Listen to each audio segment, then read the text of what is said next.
정봉재 정치쇼 1부 순서 들어가겠습니다. 뉴스 브리핑. 자, 오늘의 뉴스 브리핑 시작합니다. 정상근 미디어 오늘 기자 자리하셨습니다. 네, 안녕하십니까. 예, 큰일이에요. 포항 개선 여진 발생한다 그러죠? 네, 매우 불안하게도 여진이 예. 계속 이어지고 있는데요. 오늘 새벽 6시 5분께 포항에서 또 한 차례 여진이 발생을 했습니다. 그럼 지금 50차례가 넘었어요. 예, 토탈해서 정확히 52회 정도로 기록이 돼 있다고 하는데요. 예. 네, 이번에 발생한 여진은 규모가 3.6이고요. 그럼 꽤 흔들리는 건데. 네, 그렇죠. 적은 규모는 아니죠. 진앙은 포항 북구에서 북쪽으로 11km 되는 지점입니다. 그리고 이 지진은 불과 6시간 전에도, 그러니까 이 지진이 발생한 지 6시간 전에도 또 지진이 일어났었어요. 그러니까 19일 오후 11시 45분께인데 이때는 규모 3.5의 여진이 발생을 했습니다. 똑같은 규모가 지금 그 6시간 상간으로 두 번이나 온 거네요. 그렇죠. 3.5, 3.6. 계속해서 집안이 좀 불안을 해서 아무래도 많은 국민들이 좀 이렇게 땅 밑에서 어떤 일이 일어나는지 정확히 알기가 되게 어렵잖아요. 그래서 그렇죠. 네, 굉장히 좀 많이 불안해하는 것 같은데요. 그렇다고 또 우리나라가 이 지진에 대해서 잘 준비되어 있는 나라도 아니고. 네, 아무래도 지금 내진 설계가 2000년 이후부터는 작은 빌라 정도의 건물에서도 들어가 있다고는 하는데 과연 정말 내진 설계가 잘 되어 있는가를 확인을 할 수가 없잖아요. 그러니까 감수도 잘 안 됐을 것 같고. 네, 그동안 일본에서 지진이 일어났을 때도 거기는 워낙 큰 지진이니까 예. 작은 지진에는 좀 버티는 거를 보긴 했는데 우리나라에서는 이렇게 큰 지진이 일어난 적이 많이 없으니까 지금 일어나는 작은 지진들에도 그 사람들 입장에서는 굉장히 불안할 수밖에 근데 없는. 우리 입장에서는 3.5, 3.6이 작은 지진이라고 볼 수 없는 게 네. 포항에서 직접 당하는 당사자들은 무척 불안해하고 있거든요. 아, 그럼요. 흔들림도 그렇죠. 심하고. 네. 게다가 여진이 계속 이어지고 있어서 예. 지금 처음에 규모 4.0에서 5.0 미만의 여진이 한 번, 그때 본지진 나고 얼마 있다가 그 지진이 났고요.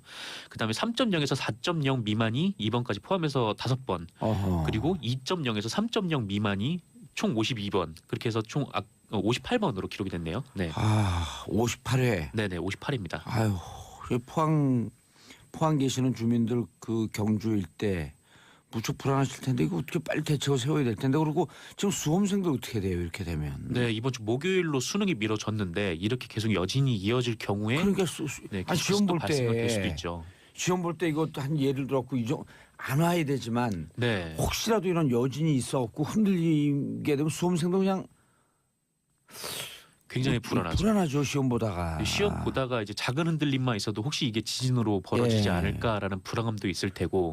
그렇다고 이게 또 그 지진이 있으면 그 건물 밖으로 피하라고 그러는데 네. 시험 보다가 어떻게 피해요? 그렇죠. 이제 수능 시험을 보는 와중에도 피할 수도 없고. 게다가 지금 포항의 한 초등학교는 이게 건물이 너무 많이 흔들려서 아예 폐교를 결정할 정도까지 손상이 나왔다고 하거든요. 그 학교 건물들이 네. 20년 이상 된 건물들, 오래된 건물들이 많아요. 네, 오래된 건물이 많죠. 그나마 이제 최근에는 이렇게 법령이 조금씩 바뀌어가면서 네. 내진 설계가 이루어진 경우가 많은데 오래된 건물에는 내진 설계가 있는지 없는지조차 잘 모르는 경우가 많아서. 그렇죠. 또 학교 건물들이 뭐 네. 이렇게 크게 아주 다용도로 복잡하게 쓰이는 건물이 아니니까 좀 심플하게 진 건물들이 많잖아요. 그렇죠.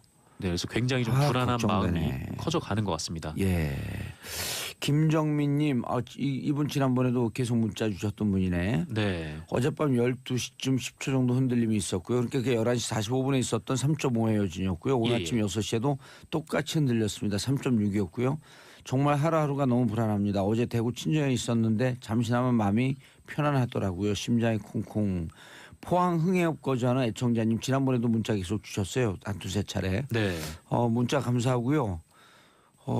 불안해하시는 분들 정말 우리가 어떻게 대책을 빨리 정부에서 근데 정부에서도 근데 지금 체육관에 그 대피하고 있는 분들 그렇게 계속 신문 사진은 나오는데 네. 뭘 뚜렷한 이런 대책이 지금 현재는 안 나오고 있는 거 아닌가요? 그래서 당장 이제 할 수 있는 것, 그러니까 토지공사, 네, 한국토지공사에서 가지고 있는 임대주택을 지원을 한다고 하는데 지금 당장 거주가 지금 불분명한 거치가 좀 어려운 분들이 한 500가구 정도로 추산이 되고 있거든요.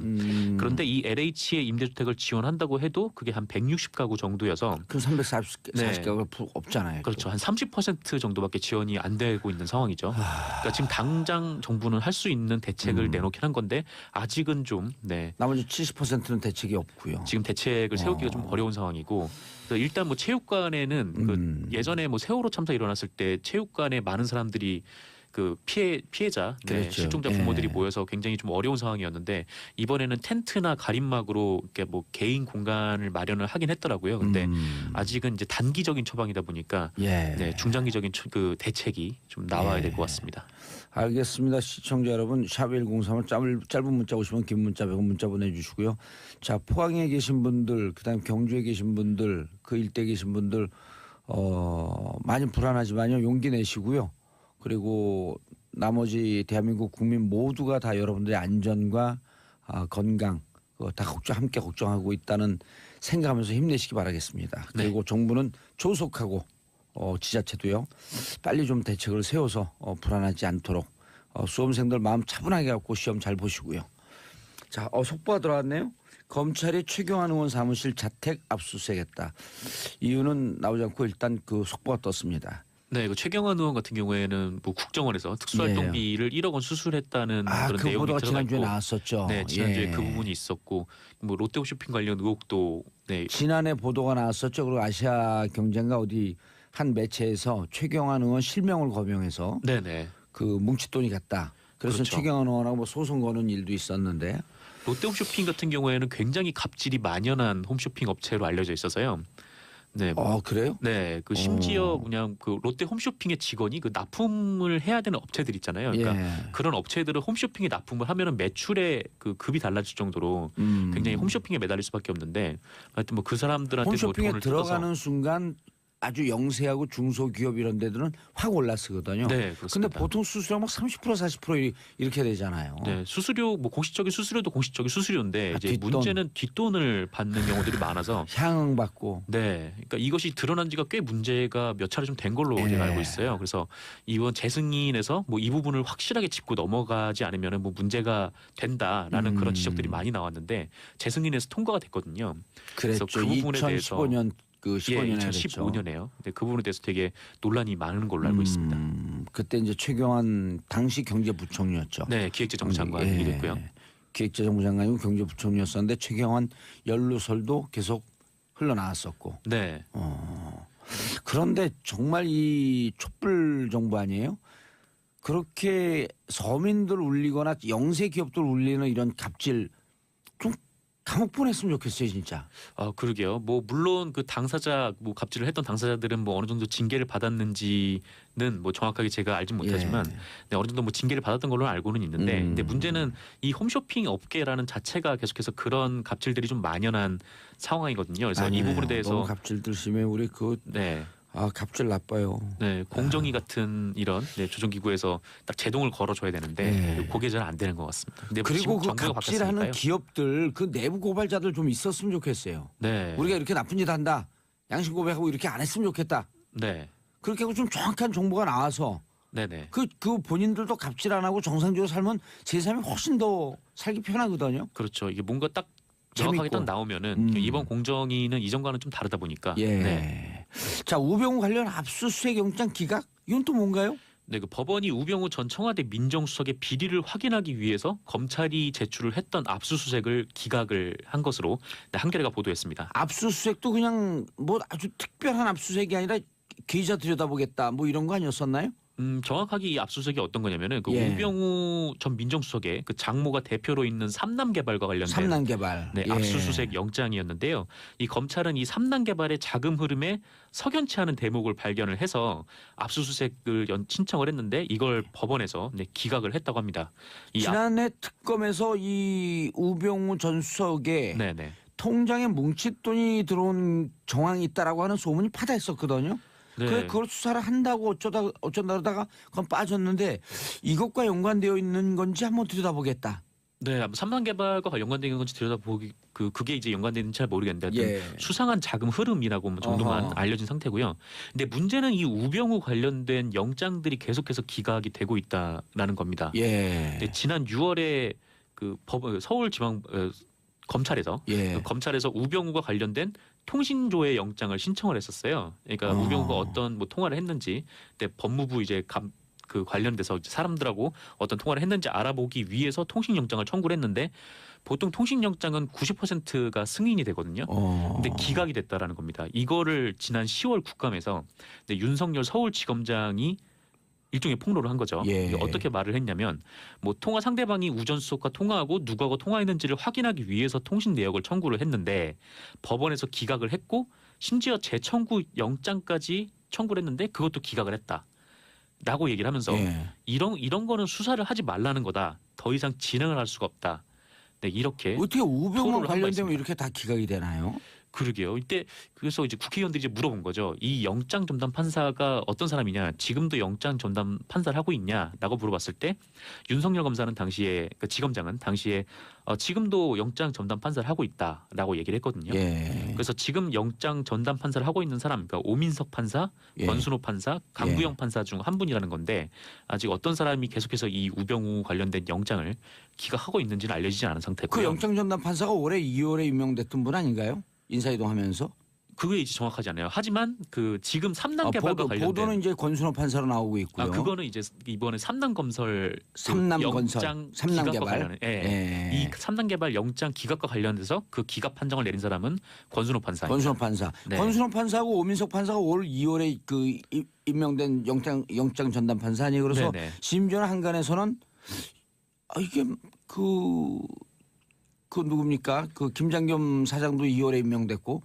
이게 뭐 정권 말기 알박기 하는 거 아니냐라고 하는 소문이 있을 정도로. 그렇죠. 근데 그때는 이분들이 줄줄이 지금 기각 나올 때마다 권순호 판사, 네.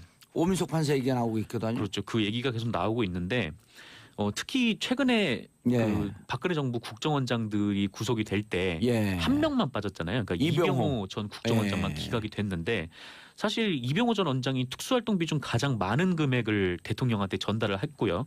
그다음에 여론조사 비용도 5억 원을 대는 등 예. 네. 혐의가 어떻게 제일 보면, 많아. 네, 혐의가 제일 무거워요. 예. 근데 그 이병호 국정원장이 근무했던 기간이 우병우 전 수석과 근무했던 기간이 정확하게 겹친다는 거 아니에요?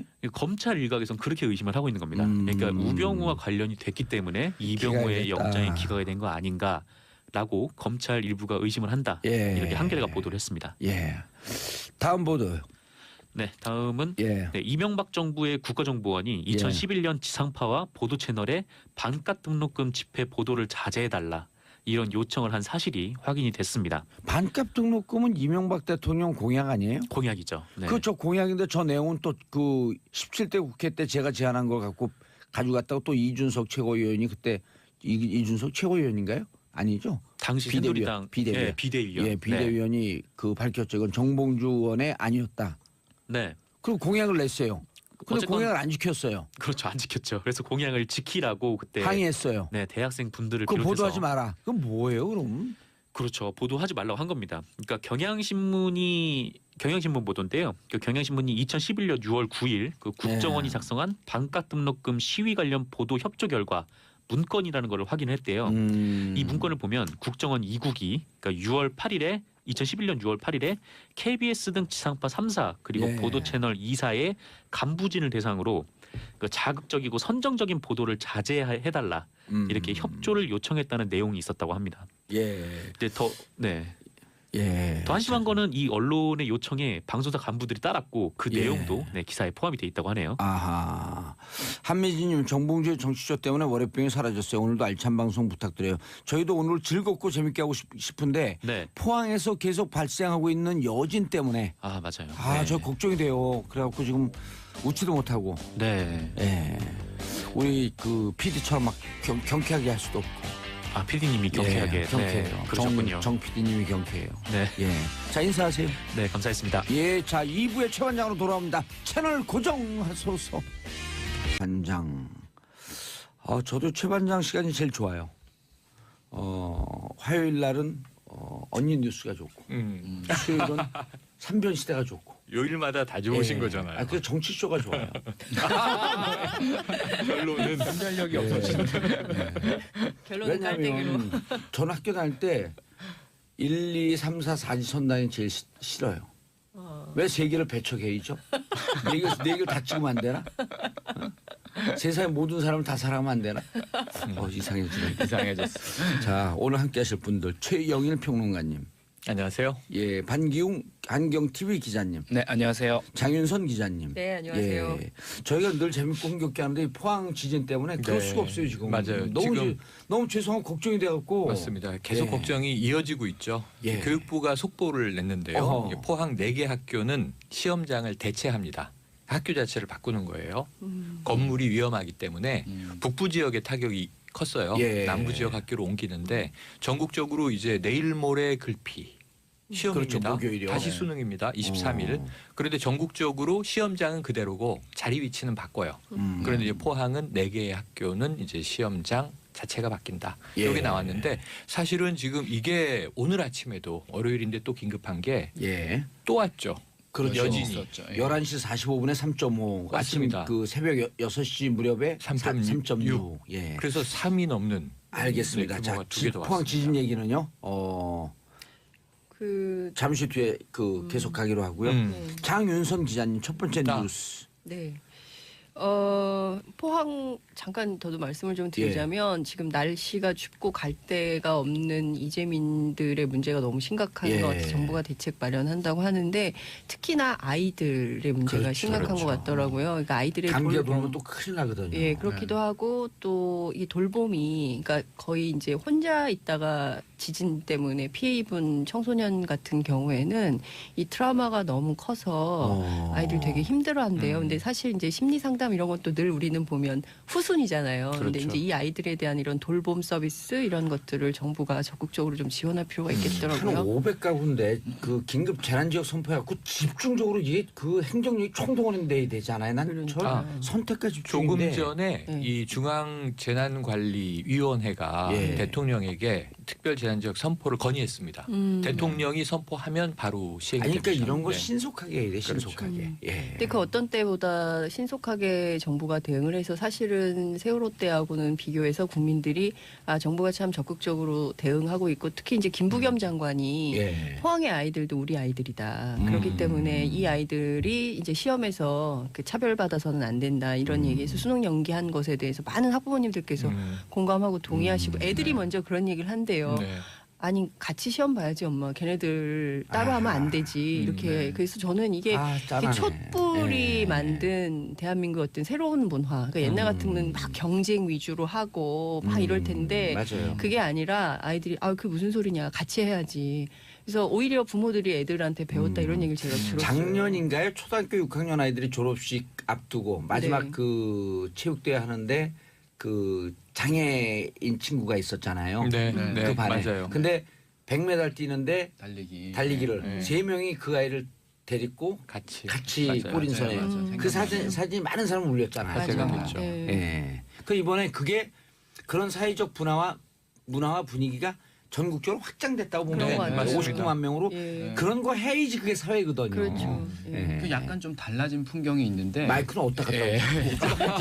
놓고 약간 좀 달라진 풍경이 뭐냐면요. 예. 이전 그 세월호 때는 그 진도 그 체육관에서 팽목항. 예, 팽목항 갈 곳 없는 분들이 거기 유족분들하고 관계자분들이 7개월 동안 거기서 엎드려서 맞아요. 있었잖아요. 맞아요. 근데 이번엔 지금 지진 난 지 3일 만에 개별 칸막이, 뭐 텐트 다 설치를 하고 있지 너무 않습니까? 좋더라고요. 예. 그래서 확실히 좀 그런 모습들이 좀 빠른 대처 이런 것들이 좀 달라진 모습이 있다. 이렇게 뭐 보여져요. LH 공사도 지금 약 500채 정도 임대주택을 동원하겠다, 임시 거처로 제공하겠다 이렇게 돼서 지금 500채는 네. 아니고 그게 해갖고 한 100 아까 그 방금 일부에서 얘기한 100 네. 50, 5, 60채 그래갖고 한 전체 340채 규모로는 예, 340 그렇죠. 가구 정도는 아직도 대책이 안 됐다고. 네네 비어 그러니까 있다. 이때 이렇게 생각을 해야 돼요. 대통령도 그렇게 생각하시겠지만 포항 시민도 대한민국 국민 아니에요. 그렇죠. 그렇죠. 그 우리가 함께 우리 가족이고 한 나라를 보면 가족 아니에요. 그럼요. 가족이 저렇게 고통을 겪고 있는데. 공동체라고 예. 하죠 우리가. 자, 포항 주민들 네. 말 나온 경우 우리 포항 얘기로 쭉 예, 가시죠. 네. 네. 지금 뭐 주말 사이 있었던 얘기 예. 드리겠습니다. 그러니까 지금 흥해 실내 체육관에 네. 약 700여 명, 800명 가까이가 이제 수용돼 있었던 거예요. 대피소. 예. 대피소가 이제 7개 정도가 되고 여기에 지금 1,336명이 이재민이 발생한 거였거든요. 그런데 일단은 지금 날씨가 갑자기 추워져서 맞아요. 네. 이분들 건강 문제, 사생활 보장 안 되고 전체 800명 있는데 세면기가 4개예요. 심각한 문제가 예. 발생하죠. 그래서 이제 긴급한 그럼 대책이 긴급한 뭐 차량 이동식 있잖아. 이런 거 빨리 대고 그래야 되는데. 네, 무슨 뭐 캠핑카라든가 네. 그런데 이제 그 거기에 대한 이 지진 재난의 대피 시설은 우리가 안 돼 있는 게 사실이에요. 그렇죠. 그래서 일단 지금 그 체육관을 공사를 하기로 들어갔고 온열 매트를 깔고 칸막이를 칩니다. 네. 그리고 거기 계시던 분들이 지금 2개 학교로 분산 수용이 되셨죠. 하나는 이제 이 흥해 공고, 하나는 남산 초등학교 이렇게 며칠 가 계시다가 체육관의 공사가 공사가 완료되면 끝나면? 다시 오시는데 다 오시는 게 아니라 장기와 단기 대피자로 구분을 해서 아하. 네. 장기 대피자는 돌아오시고 단기 대피자들은 이제 임시 거처에 있다가 단기라고 하면 이제 집이 복구되면 예, 집이 들어가실 수 복구돼서요. 있는 이렇게 예. 되고요. 장기화될 경우를 대비해서 아까 말씀드린 대로 LH공사에서는 좀 안정적인 주거 임대주택. 가옥을 제공하겠다 이렇게 이제 방안이 나와 음. 있습니다. 그 얼마 전에 그 중국에서 고가도로를 철거하는데요. 포커레인이 400대가 동원돼 갖고 밤 12시부터 새벽 6시까지 고가도로 하나 다 붙여버려. 타닥타닥 붙어갖고. 제가 이 말씀 왜 드리냐면 전국에 목욕차 이런 거 있거든요. 노인 네. 어르신 들어가는데 네. 그 목욕차 같은 경우 거기 한 20대 딱 대줘야 돼요. 이동식 목욕차, 이동식 화장실. 있죠. 그러면 그럼 그분들이 좀 일단 목욕해야 되거든요. 그렇죠. 네, 네. 그러니까 생각해보면 뭐 컨테이너 박스에 요즘 주거를 예. 아주 가건물을 잘 지으니까 네. 그런 게 딱 세팅되면 그럼 가구별로 되지 않을까 하는 생각도 그렇죠. 드는데 예. 이게 이제 다 예산과 평소의 네. 준비입니다. 그래서 쓰촨성 지진이 교훈인데 2008년에 강도 7.9가 왔을 때 예. 7만 명이 사망을 했어요. 맞아요. 부상자는 뭐 37만 명쯤 됩니다. 예. 그런데 지금 올해 또 왔거든요. 쓰촨성에 강도는 7이 넘는 정도로 비슷해요. 근데 12분이 사망을 했어요. 이걸 보면은 7만 대 12. 그러니까 거의 비슷한 강도의 비슷한 네. 지역에 그러면은 이 9년 동안 중국이 얼만큼 지진에 대비했는지 우리가 알 수 있는 거죠. 그때 우리도 후진타오 필요합니다. 주석이 직접 현장을 갔잖아요. 갔습니다. 가갖고 모자 쓰고 네. 그래서 국민들이 그 일치단결해갖고 좀 도와야 된다. 합심이 됐죠. 예, 합심이 됐죠. 네. 그래서 지금 그 막상 현장에서는 많이들 불안해하고 있잖아요. 계속 오늘 또 뉴스에 불안해하실 부분이 액상화라는 말이 등장을 했습니다. 정부가 공식 확인을 했는데 예. 이 액상화가 뭐냐? 그러니까 진동이 쿵 오면 아주 일시적으로 지금 흙하고 물이 분리가 되는 현상이 물리적으로 발생을 해요. 네. 그렇게 되다 보면 그 물이 흙에 다 스며들어서 안반 지역 말고 이 토사 지역 주로 모래 지반으로 돼 있는 지역들은 막 허물어져요. 집안이. 그래서 이게 건물 붕괴라든가 수도관이 튀어 올라오고 그런데 지금 이제 안전점검단이 조사를 해보니까 포항 지역의 한 30여 곳 정도가 모래 지반이 지금 이제 붕괴하는 액상화 액상화. 현상이 나타났다. 그래서 지금 물과 섞여 있는. 논밭 쪽에는 평소엔 안 그랬는데 느닷없이 흙탕물이 막 고인다든가 이런 것들이 관측이 돼서 지금 액상화 우려가 있는데 액상화가 전문가들은 오래가는 현상은 아니고 일시적인 현상이라 다시 복구되는데 액상화돼 있는 기간 동안에는 이 무거운 건물이 붕괴될 위험이 커지는 거죠. 우리 싱크홀처럼 쑥쑥 빠질 수 있다는 맞아요. 거죠. 네, 맞아요. 그래서 여기에 대해서는 또 추가적인 안전 점검이 필요한 사안이라 예. 함부로 움직일 수도 없는 지금 포항은 정말 좀 걱정들이 많으실 것 같고 오늘 아침에 저도 또 이 그 경북 방송국하고 통화를 했는데 방송국도 허물어져 있고요. 어허. 네, 지금 뭐 검찰청사도 허물어져 있고 여러 가지 문제들이 있습니다. 근데 지금 보면 검찰청사요? 그러니까 이 내부에 내부요. 내부의 예. 천정이 천정이 허물어져서 허물어져. 사무실 균열이 장면들을 생겼다는 보면 좀 처참하더라고요. 근데 포항뿐만 아니라 대한민국 전체가 지진에 대해서 사실 환경단체에서 끊임없이 이 안전 문제, 지진에 대비한 대책이 필요하다. 특히 이제 원전과 원전 문제 지진 또 제기되고 이게 있죠. 그래서 원전에 대해서 얘기가 또 나오고 막 이러는 건데 청와대 비서동 건물이 안전등급 D등급 받았대요. 그것도. 이게 지금 전국이 아니 지난번에 우리 그 청와대 캐비넷에서 예. 캐비넷에서 자료 나왔다 그럴 때 자유한국당 야당에서 비판했잖아요. 그게 왜 지금 나오냐. 네. 근데 그분들 안 들어가 봐서 그러는데요. 네. 청와대 그 비서동 특히 정무 민정을 이렇게 칸막이 놓고 쓰거든요. 예. 그게 막 이런 롯데호텔 같은 현대식 건물이 아니고 예.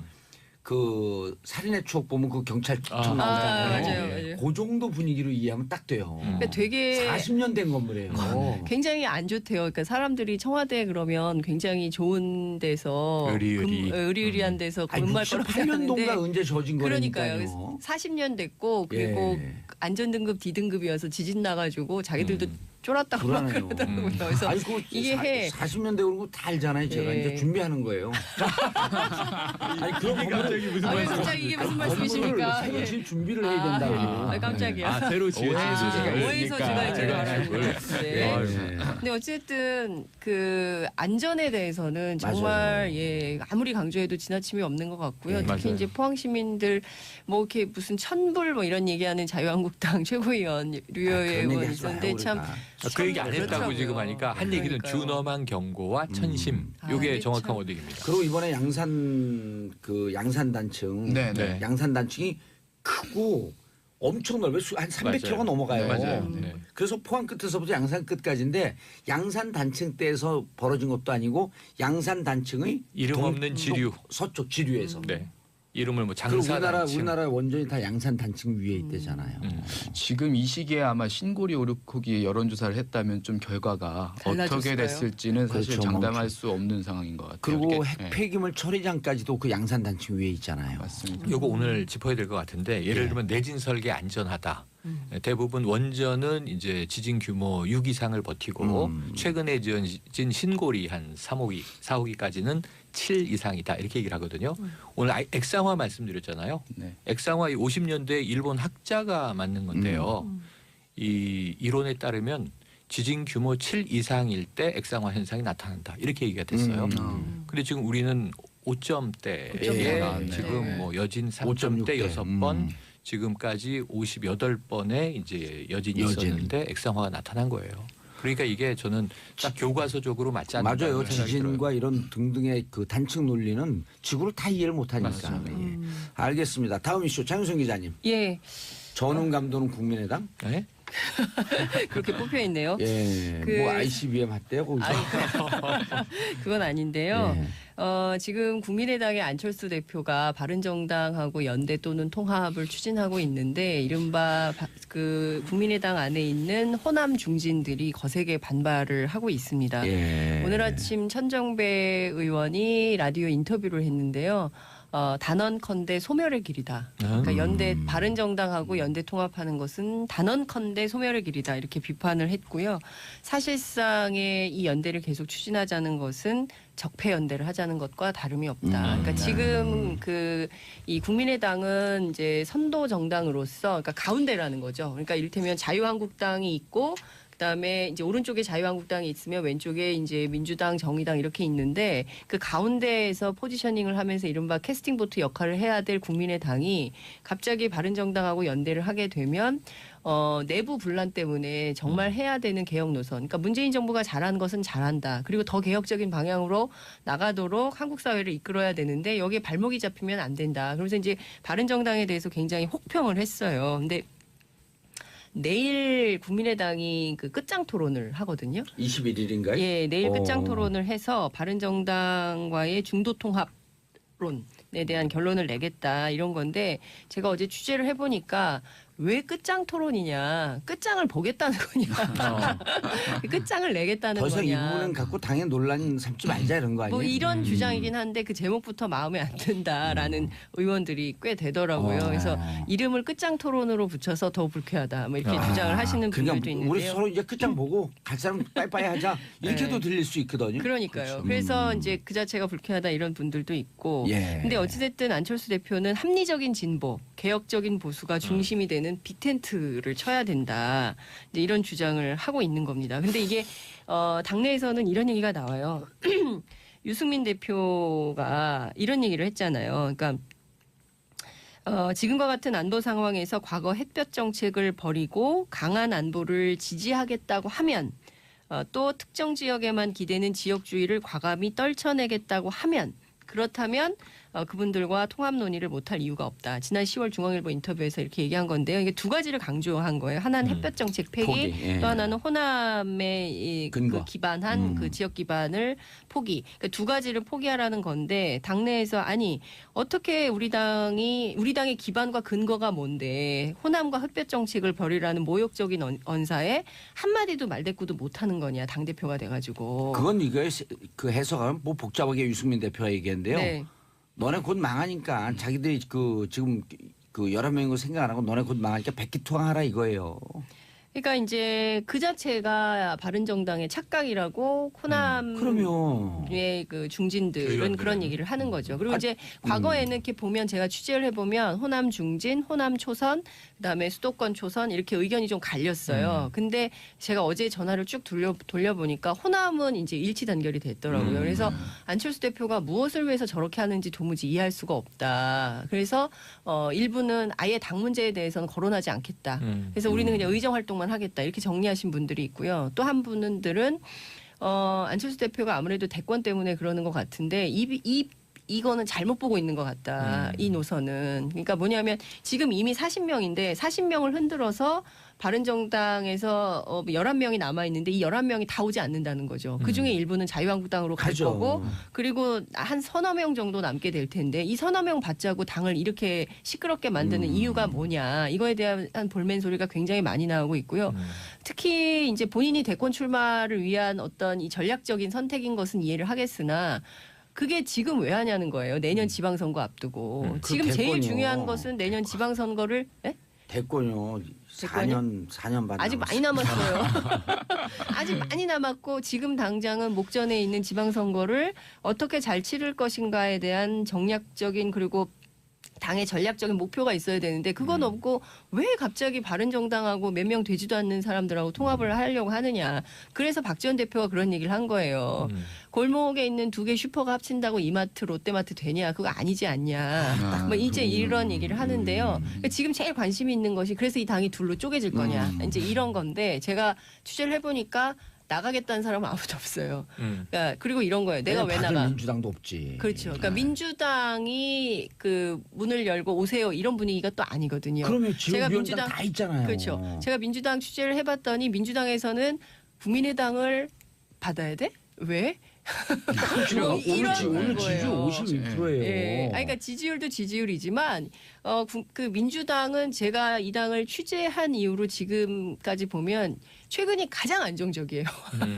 맞아요. 정권 그건 교체도 그래요. 했고 그리고 당이 굉장히 집단지성에 힘이 있어서 의원총회를 해서 합리적인 결론을 내고 이렇게 당이 안정적으로 운영된 적이 없었거든요. 그렇기 때문에 제가 보기에는 민주당에서는 국민의당이 들어와서 지금의 질서를 흐트러뜨리는데 동의할 사람이 거의 없고 맞아요. 제가 그때 그 총선 전에 2015년 네. 총선 전에 계속 총선 앞두고 당을 흔들고 그렇죠. 12월 달에 나갔던 예. 건데 다 이분들이었거든요. 그분들이 싹 나가서 국민의당 만든 거거든요. 그렇기 예. 때문에 지금 민주당은 지금이 너무 좋은 거예요. 예. 그리고 자신들의 정치적인 노선, 철학, 그다음에 정책에 기반한 실현, 구현을 계속 하고 있기 때문에 우리는 이 노선으로 계속 갈 건데 또 그분들이 와가지고 또 당이 막 맞아요. 분탕질이 되고 자중질환이 벌어지면 우리로서는 그건 곤란해. 그렇기 때문에 우리는 지금 이 현재의 국민적 지지를 받고 있는 이 정치 노선을 계속 가져가겠다는 가져가자. 게 민주당의 입장이에요. 그렇기 때문에 받을 이유가 국민의당도 없다. 오갈 데가 없어요.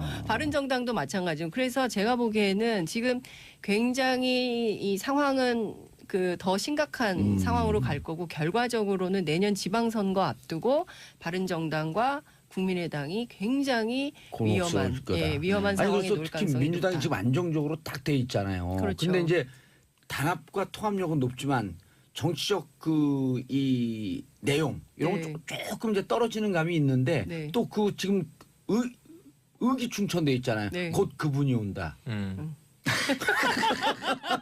눈빛에서 읽었어요. 예. 곧 그분이 온다. 네. 그 기대를 많이 한다는 거예요. 그분은 방송만 할 건데. 네, 하여튼 그 국민의당은 제가 보기에는 이제 그 나갈 사람은 없어요. 없어요. 그래서 지금 내부에서 치열한 정치 투쟁, 예. 정치 노선을 걸고 투쟁을 하겠다. 이게 양측의 갈등이 굉장히 심한데 어쨌든 이제 극중주의라고 주장을 안철수 대표의 노선 본인은 극중주의라고 주장을 하지만 예. 국민의당 내부에서는 우파로 분류가 됩니다. 예. 그리고 이제 이쪽에 있는 진보, 좌파, 그러니까 좌우의 당 안에서 혼자서 이불을 다 먹었네. 아 죄송합니다. 너무 죄송해요. 네, 아니 괜찮아요. 근데 네. 3부에서 그냥 입 다물고 계세요. 자 인사하시고 저희는 3부로 다시 인사하시고 자 광고 듣고 3부로 돌아오겠습니다. 채널 고정하소서. 아유 죄송합니다. 정봉주의 정치쇼 3부 최반장 최영일 평론가님, 반기용 한경TV 기자님, 장윤성 기자님 함께하고 계십니다.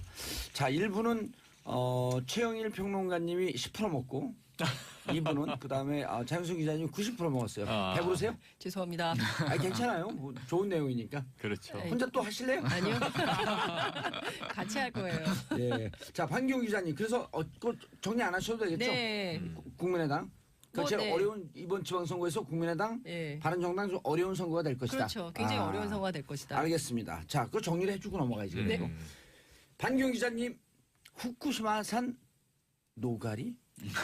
이거 뭐예요? 노가리? 궁금했어요. 이게 좀 어떻게 보면 작은 뉴스가 아닌데 예. 워낙에 뉴스들이 계속 쏟아지다 보니까 좀 묻힌 감이 있어서 좀 노가리 가져와 묻혔어요? 봤습니다. 예, 노가리 묻혀서도 먹죠. 근데 중요한 건 뭐냐면 예. 이 일본산 그 수산물에 대해서 지금 우리가 다 유통이나 수입을 금지를 하고 있죠. 원전 사고 그 후쿠시마 사태 이후로 2013년 9월 이후부터는 후쿠시마 인근 미야기현을 포함한 그 인근 8개 현 8개 수산물을 현이죠? 예. 수입을 전면 금지를 하고 있습니다. 근데 지난 금요일이었죠. 이 수입 금지된 일본산 노가리 480톤을 국내에 들여와서 유통한 업자들이 적발이 됐습니다. 경찰에 480톤이요. 예, 예. 이게 사실은 저도 좀 찾아봤더니 이게 처음이 아니더라고요. 예. 지난해에도 비슷한 수법으로 노가리를 수입을 해서 이렇게 유통을 하는 업자들이 후쿠시마산 노가리를 수입해서 유통한 업자들이 잡히기도 했습니다. 이게 그러니까 빈번하게 우리가 모르고 있지만 시도되는 계속해서 일이다. 이어지고 있는 그런 일들이에요. 근데 이게 수법이 좀 뭐 독특하다고 해야 될까요? 일단 그 후쿠시마에서 어획한 노가리를 홋카이도로 가져갑니다. 북해도. 예, 홋카이도로. 그쪽은 이제 좀 그 원전과는 좀 안전 크게 지역. 안전 지역으로 좀 분류가 돼 8개 현에 있으니까. 포함되지 않으니까. 그렇죠. 맞습니다. 그래서 홋카이도에서 거짓 증명서를 이렇게 작성을 하고요. 거기서 일본 현지에 있는 관청에다가 신고를 합니다. 그래서 일본 저 현지에서 공문소유전데. 그렇죠, 사무소 그렇죠. 공문소유전데. 예. 일본 현지에서 이제 산지 증명을 받고 홋카이도 도청에서 증명서를 제출해서 허가까지 받아서 수입에 필요한 모든 서류를 다 거기서 정리를 하는 거죠. 그렇게 해서 국내로 들여오는데 이게 보면 우리나라 같은 경우는 검역이라든지 방사능 검사 같은 것도 좀 많이 강화를 했어요. 이렇게 먹거리에 대한 그 걱정이 크기 때문에. 근데 일본 같은 경우는 표본 검사를 하거든요. 샘플링을 하는데 굉장히 소량만 검사를 합니다. 알아봤더니 한 0.02%만 검사를 하고 나머지 물량에 대해서는 검사를 하지 않는다고 해요. 수출하는 물량에 대해서. 그렇기 때문에 우리나라에서 그렇게 좀 뭐 서류 조작을 한다든지 검사 같은 것을 그냥 쉽게 피해갈 수 있는 거죠. 그렇게 해서 지금 유통을 하고 있는데 경찰 쪽에서 이렇게 얘기를 해요. 지금 이번에 잡힌 거는 노가리인데 다른 조개라든지 다른 수산물에 대해서도 사실 장담할 수가 없는 상황이다. 왜냐하면 같은 수법으로 아니 하게 되면 산지만 다른 쪽으로. 어떡해. 예 그렇게 되기 때문에 다 먹었다고 뭘. 네 위험할 수 있는 거죠. 그러니까 이런 부분에 대해서는 항상 그 유의를 좀 하셔야 될 것 같고 또 하나 문제가 있더라고요. 뭐냐면 우리는 지금 후쿠시마산 그러니까 관련된 이제 수산물에 대해서는 수입 금지를 하고 있습니다만 식품은 수입을 하고 있어요. 그거 저는 사실 이 부분에 대해서는 자세히 몰랐거든요. 근데 봤더니 2011년 원전 사고 이후 7년 동안 들여온 후쿠시마산 식품이 529톤입니다. 그러면 원전 사고 직후에는 전년 대비 한 30% 정도 줄었다가 그 이후부터는 계속해서 20%, 작년 같은 경우는 50% 이상 후쿠시마산 식품이 들어왔어요. 그러니까 식약처에서 수산물 같은 경우는 들여오지 마. 하지만 그 관련된 일부 식품, 다른 식품들, 수산물 가공식품들에 대해서는 오케이 하고 있는 거죠. 그래서 그래서 양념 젓갈이라든지 아니면 뭐 조미 건어포라든지 아니면 뭐 그 사탕이라든지 이제 여러 가지 다른 그 식품들이 있지 않습니까? 가공식품들은 이제 들여올 수가 있는 거예요. 그래서 주변 다른 나라들은 어떻게 하고 있나 봤더니 중국하고 대만은 그 수산물뿐만 아니라 관련된 가공식품도 다 수입을 하지 못하게 하고 있어요. 근데 왜 우리만 그러고 있어요? 우리나라 같은 경우는 그때 당시에 어떻게 보면 조치를 제대로 취하지 않았던지 아니면은 거기에 대해서 큰 고민을 하지 못했던 거죠. 당시 정부가. 그럼 지금이라도 해야 될 거 아니에요? 그 부분에 대해서 지금 고민을 하고 있는 것 같고요.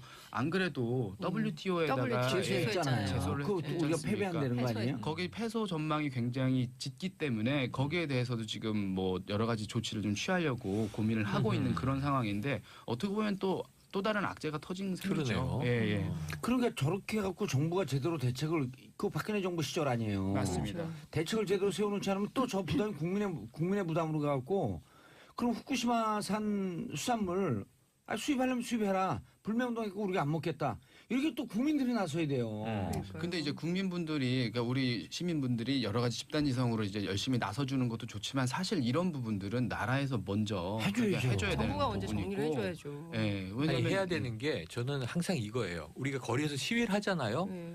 식당 가서 먹으면 이게 산지를 속이면 어디 건지 어떻게 합니까? 그러니까요. 악하게 사기인데. 맞아요. 시위하고 가서 후쿠시마산 노가리를 먹을 수 있다니까요. 아니 오죽하면 뭐 화나는 이번에 일이에요. 그 네. 노가리 요 불법으로 유통시킨 업자를 잡은 경찰에서 이번에 잡은 건 노가리지만 다른 식품에 대해서는 우리가 장담할 수가 없다. 좀 걱정이 된다라고 주말에 코멘트를 먹태를 해주셨어요. 먹었는데 예, 예. 걱정이 막 되네요. 조개류 이런 부분 좀 걱정이 된다 이렇게 직접적으로 언급을 조개류 했습니다. 같은 경우가 그 방사능 오염이나 이런 게 안으로 파고 들어가기 때문에 더 심화되잖아요.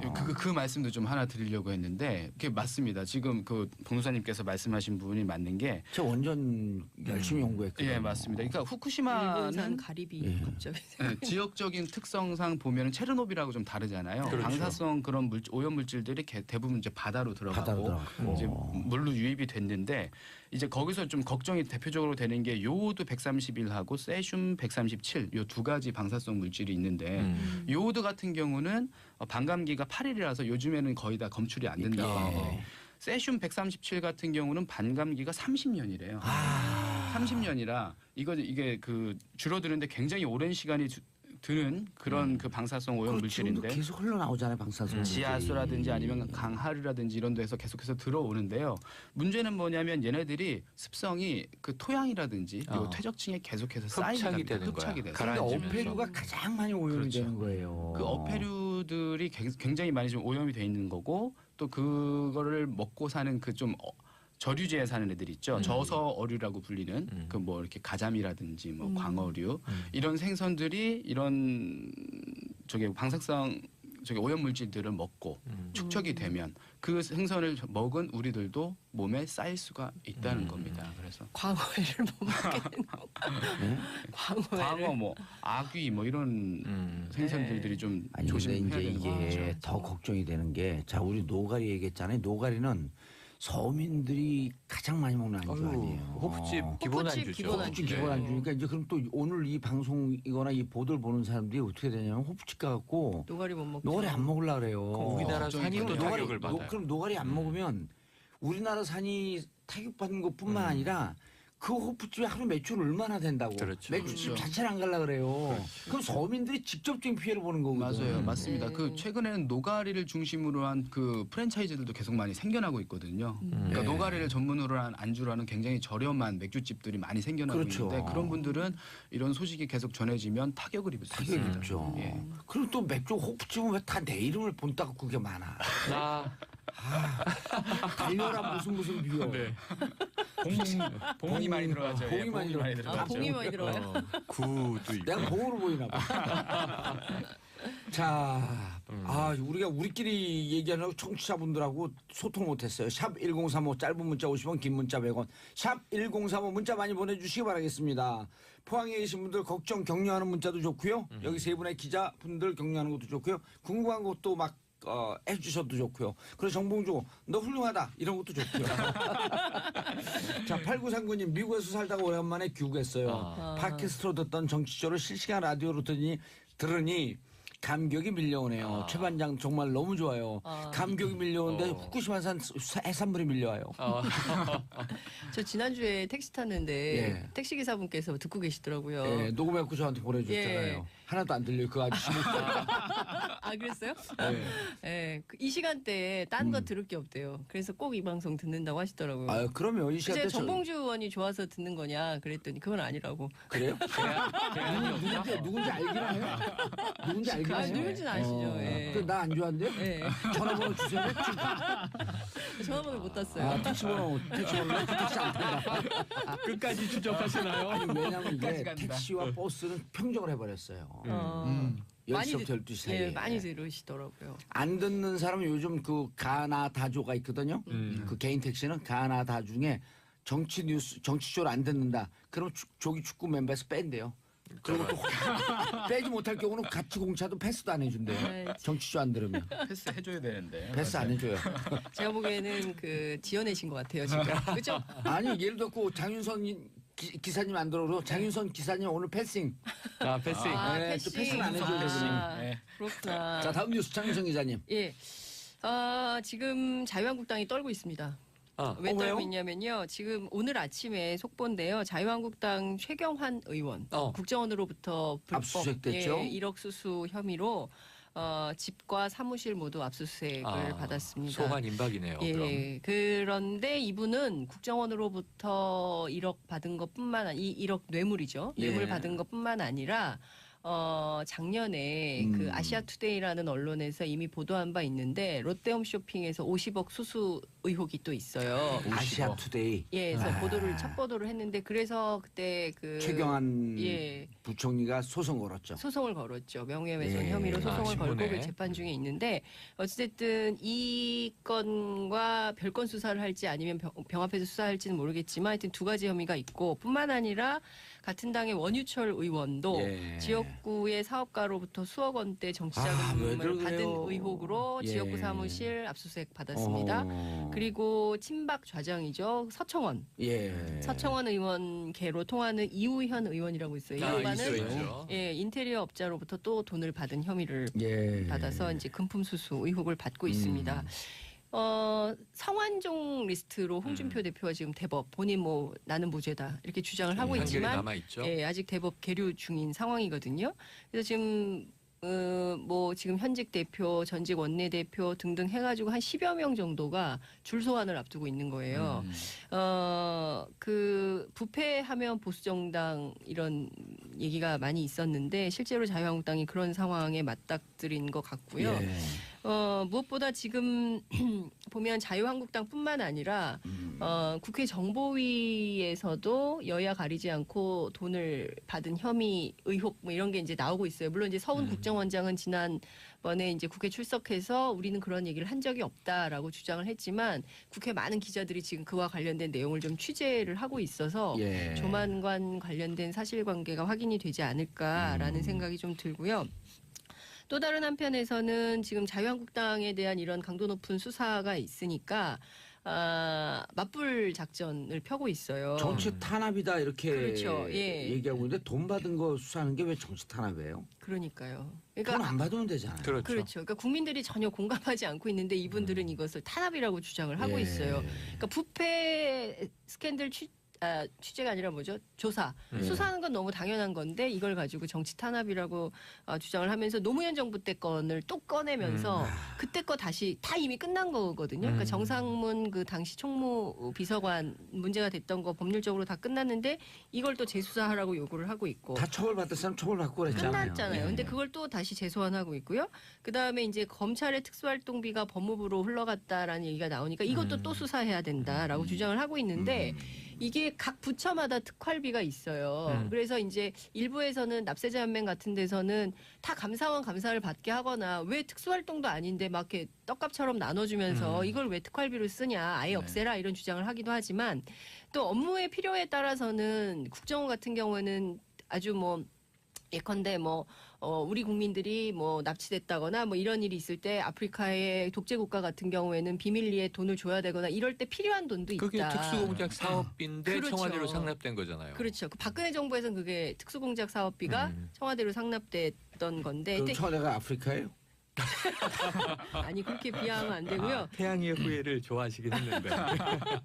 어쨌든 그래서 이 문제가 아주 복잡하게 얽혀 있다는 말씀을 좀 드리겠습니다. 근데 그 당시 2015년 롯데 홈쇼핑이 재승인 받을 때 그 관련 상임위가 네, 미방이었기 때문에 미방위원들이 떨고 있다? 그렇죠. 는 설도 또 돌아요. 그럼요, 맞아요. 그럼요. 예. 이상하게 이번에 미방위원들이 전병헌 정무수석 그 사표 낼 때 예. 사표 내라고 빨리 사퇴해라고 한 미방위원들이 하나도 없었대요. 맞아요. 예. 그것도 이상지입니다. 그래서 좀 이상했어요. 그렇죠. 그리고 그때 당시에 보시면 지금 3억 원이 문제죠. 오늘 예. 10시에 소환돼서 소환됐죠. 예, 지금 이제 조사를 받고 있는데 피의자 신분이기 때문에 혹여라도 뭐 긴급 체포나 구속으로 넘어갈 가능성도 있어요. 이게 증거의 문제인데 그런데 당시에 야당 의원이잖아요. 그렇죠. 야당 야당이죠. 의원의 비서관이 3억을 받은 혐의. 의원이 과연 몰랐겠느냐입니다. 네. 그럼 당시 여당은 대관 로비 안 받았을까요? 이런 당연히 궁극적인 받아요. 고민들은 있는 거죠. 유통 네. 쇼핑이 재승인을 받을 거라고 생각한 사람이 거의 없었거든요, 업계에서. 네, 그래서 그 업계 취재하잖아요. 네, 그래서 그때 당시에도 이 로비가 전방위적으로 있었을 것이다라는 소문은 당시에도 굉장히 많았고 어떻게 보면 지금 그런 것들에서 꼬리를 물고 지금 불거진 문제일 것 같습니다, 지금. 예, 알겠습니다. 다음 평창 롱패딩이 뭐길래? 이게 주말 내내 이제 뭐 예. 방송신문 기사가 많습니다. 그러니까 음흠. 평창 동계 올림픽 공식 롱패딩 코트가 있는 거예요. 예, 로고로 평창 그게 나왔고요. 안 붙어 있고 그냥 어깨에 평창. 간단하게 예. 패션, 네. 커넥티드 음. 이게 하나된 열정 이렇게 써 있어요. 아. 그러니까 옛날에 우리 붉은 악마 빨간 티처럼 오. 거창하게 막 요란하게 써 있질 않아서 패션 커넥티드. 심플하게 입을 수가 있어요. 아. 등판에 평창 이런 거 안 써 있어요. 이런 거 안 써 있고. 그런데 이걸 요즘에 유명 연예인들이 많이 네. 입고 나와요. 뭐 신민아 씨나 이효리 씨나. 사고 싶더라고요. 예, 그러니까 이게 볼 그런 때마다 분들은 특혜 받은 거예요, 그럼? 조사해야겠는데. 아니 산 거죠. 어떻게 사요? 그거 못 사는데. 모델, 이만- 모델 아니에요, 모델 모델? 이게 아니, 연예인 협찬 협찬을 받을 받았을 수도 수 있죠. 있고. 연예인 기자님 나는 협찬을 근데 왜 안 이게 해? 조금 주의해서 보셔야 아니, 되는 게 이게 약간 제가 보기엔 마케팅이 숨어 있어요. 그러니까 음. 3만 장을 찍었어요. 23,000장을 뿌렸죠. 2만 3천 장을 오프라인 온라인 뿌렸는데 예. 이게 롯데가 만든 겁니다. 롯데백화점이. 예. 그리고 이제 22일 그러니까 내일 모레 7천 장을 뿌리는데 이거 오프라인로만 뿌린다 그러죠. 완판돼요. 음. 필히 완판됩니다. 이건. 왜냐하면 수요가 더 많으니까. 그렇죠. 3만 장이면 뭐 지금 사고 싶은 사람이 10만 명도 훨씬 넘을 거거든요. 그러니까 이거 완판되는데 더 찍지 않겠다. 이거는 이제 이 리미티드 에디션 한정판이다. 네. 제가 보기엔 아마 또 찍을 가능성이 높아요. 안 찍으면요, 내가 새끼손가락 하나 잘라요. 아, 손톱. 손톱, 새끼 손톱. 끝까지 들어있죠. 새끼 손가락에 손톱. 손톱. 근데 네. 이게 이제 왜 인기냐 이걸 이제 저도 주말에 분석을 예. 했는데 가성비가 짱이다. 무척 싸요. 예, 뭐냐면 아, 14만 9천 원이다. 예. 이게 동종 상품 정도가 한 30만 원 간다. 그러니까 이제 맞습니다. 절반이고 예. 그리고 이제 솜털 90%, 깃털 10%. 음. 그러니까 가벼운데 따뜻해요. 성분까지. 이게 종아리까지 오니까 온몸을 예. 푹 덮고 요즘 젊은 층 많이 입고 저도 입어요. 네. 자, 그런데 TV 홈쇼핑은 요 정도 가격에 유명 이 스포츠웨어 브랜드들이 또 팔아요. 아주 싼 거 아니에요. 그렇죠. 예. 안방에서 리모컨으로 쉽게 살 수 있어요. 맞아요. 그래서 15만 원대 네. 가격대가 많아요. 아주 특별한 것들만 예. 한 30만 원, 20만 원 그렇죠, 후반, 그렇죠. 좋은 거고. 후반 30만 원 초반 넘어가고 네. 15만 원대면 좋은 거 많이 사요. 그래서 이게 제가 보기에는 허니버터 칩 마케팅 아니냐. 근데 이제 관심이 쏟아지는 건 맞아요. 그래서 제 분석은 예. 또 이제 반론도 있어요. 결국은 뭐 무슨 외국제 브랜드들처럼 학부모들이 또 이 등골 브레이커 아니냐. 엄마 나도 사줘. 평창 갖고 싶어요. 네. 근데 이게 저는 첫 번째 이 기저의 이 대중시민은 평창에 대한 기대감이 커요. 지금 사실 티켓팅은 한 30% 내외이기 때문에 더 많이 네. 표가 팔려야 되는데 표 팔리는 건 둘째치고 지금 다 TV로 보지 않습니까? 많은 국민들은 티켓이 비싸요 또. 지금 저도 사람들이 살려고 봤더니 너무 비싸더라고. 축제에 대한 희구가 있다. 근데 이제 겨울이 와서 추워졌는데 재밌는 거 뭐 있지? 2월에 평창 동계올림픽이 있는데 일체감을 느끼고 싶은 거 하나. 두 번째는 저처럼 캠핑족들은 이거 딱 입어보면 옷 아니에요 이거. 이불이에요. 침낭이 그냥 침낭. 누우면 됩니다. 침낭 입고 나가는 느낌이라 완전히 포근해요. 아. 저 이거 약간 좀 지진 공포증에 대한 대안도 있다고 봐요. 복합적인 심리예요. 그거 좀 오바 같은데. 네네. 이거 이제 나중에 제가 분석해 드릴 건데 예. 오늘은 아니고. 그래서 어쨌든 이 주말 내내 지금 이 롱패딩이 인기고 핫한데 아까 저 손톱 예, 손톱 걸렸으니까 예. 추가 이거 제작 100% 하나 제작이에요. 보고요. 아니 그리고 더 많이 입으면 안 돼요? 왜 3만 명만 입어야 돼요? 더 많이 있겠고 라이센스를 비싸게 사서라도 아. 이제 12월 1월 접어들면 여러 브랜드가 출시 가능성도 근데 높은데 이미 많던데요. 이미 비슷한 많고요. 시기가. 이게 네. 롱패딩이라는 게 사실 작년부터 좀 맞아요, 유행을 맞아요. 해서 예. 올해 이제 폭발을 한 했죠. 그런 거죠. 근데 사실 지금 제일 행복한 사람은 그 지금 그 롱패딩 제작하는 아웃도어 업체들이에요. 평창 조직이가 아니라. 그렇습니다. 예. 사실 아웃도어 시장 자체가 2000년대 초반에 한 3, 4천억 원 매출 규모를 갖고 있었거든요. 예. 근데 이게 2014년 들어서 7조까지 뜁니다. 그러니까 오, 지금 뭐 약간 20배 등산용품, 뛴 아웃도어 거네. 용품, 패딩 용품 장난이 아니었는데 그 이후로 너무 포화가 상태가 되니까 이 예. 시장 자체가 죽었었거든요. 근데 이 신제품이 롱패딩 필요했죠. 같은 히트 상품이 나오기 시작하면 그때부터는 다시 뛰어오르죠. 작년서부터 이제 롱패딩이 유행한 게 네. 겨울이 오면은 그 옷을 막 이렇게 네. 아주 복잡하잖아요. 복잡하죠. 두툼하게 입고. 여러 근데 개 이제 껴있고. 특히 아이돌 친구들이 연예인분들이, 출근길 예. 패션. 그러니까 연예인 마케팅이 성공한 거죠. 그렇죠. 예. 또 하나는 이게 한국 시리즈 K리그 끝날 때 예. 벤치에서 뛰어나올 때 이 예. 스텝하고 선수들이 이거 입고 뛰어나오거든요. 이게 옛날부터 선수들은 벤치파카라고 제가 불렀죠. 이게 축구 구단주 아니에요. 아, 옛날부터 선수들은 여기까지 입어요. 네, 왜냐면 이게 원래 벤치파카예요. 뛰고 들어오면은 보온해야죠. 보온을 시키잖아요. 감기 걸리거든요. 아. 그래서 이게 원래는 벤치 무슨 패딩이라 그래요. 벤치파카 이렇게 벤치파카 쉽게 이렇게 불렀었던 건데 맞아요. 이제 연예인들이 입으니까 또 유행을 타고 패션까지 이번에 됐고. 평창으로 탄 거죠. 맞아요. 평창은 옛날에 우리 여기 학번이 좀 늦나? 우리 고등학교 때는 좀 노는 친구들이 모자를 딱 납작하게 해갖고 이렇게 딱 평평하게 하거든요. 그래서 이런 평창이라 그래요. 평창 모자 쓰고 다닌다고. 요즘도 이 래퍼들은 그렇게 쓰긴 아, 하는데 예. 빳빳하게. 그렇죠. 맞아요. 자, 하지 다음 않고. 이슈 마음대로 문도 못 닫는 편의점 속사정? 예. 이게 뭐예요? 사실 이제 우리가 편의점이라고 하면은 예. 당연히 24시간 영업을 할 거라고 생각을 하고 있고 안 하는 데들도 많은데요? 예, 곳곳에 있긴 한데 그 수치가 굉장히 적습니다. 소수 뭐 이렇게 한 오. 5% 미만으로 알려져 있고 그리고 많이 닫는 곳은 뭐냐면 건물 안에 입점해 있거나 아하. 아니면 기관 안에 입점해 있거나 이제 입점한 그 장소에 따라서 다른데 그런 곳은 이제 건물이 문을 닫으면 자연스럽게 닫게 되니까 이제 심야 영업을 안 하고 있는데요. 이 대부분 이제 그렇게 심야 영업을 하고 있는데 이 심야 영업이 실질적으로 점주분들에게 수익을 많이 내주는 시간대냐? 사실은 그렇지 않다고 해요. 인건비 대비하게 되면 적자 보는 데들도 많다 그러더라고요. 예, 대부분이 그 시간대는 매출이 거의 뭐 5% 미만 전체 매출에서 차지하는 부분이 그 정도가 이제 평균선으로 보고 있는데 그래서 이제 2014년에 그 가맹점법을 만들었어요. 어떻게 만들었냐면 그 심야 시간대 오전 그 새벽 1시죠. 새벽 1시부터 새벽 6시까지 손실이 좀 많이 나서 6개월 동안 계속해서 적자를 내고 있다라는 게 확인이 되면 그러면 이제 문을 닫도록 해라.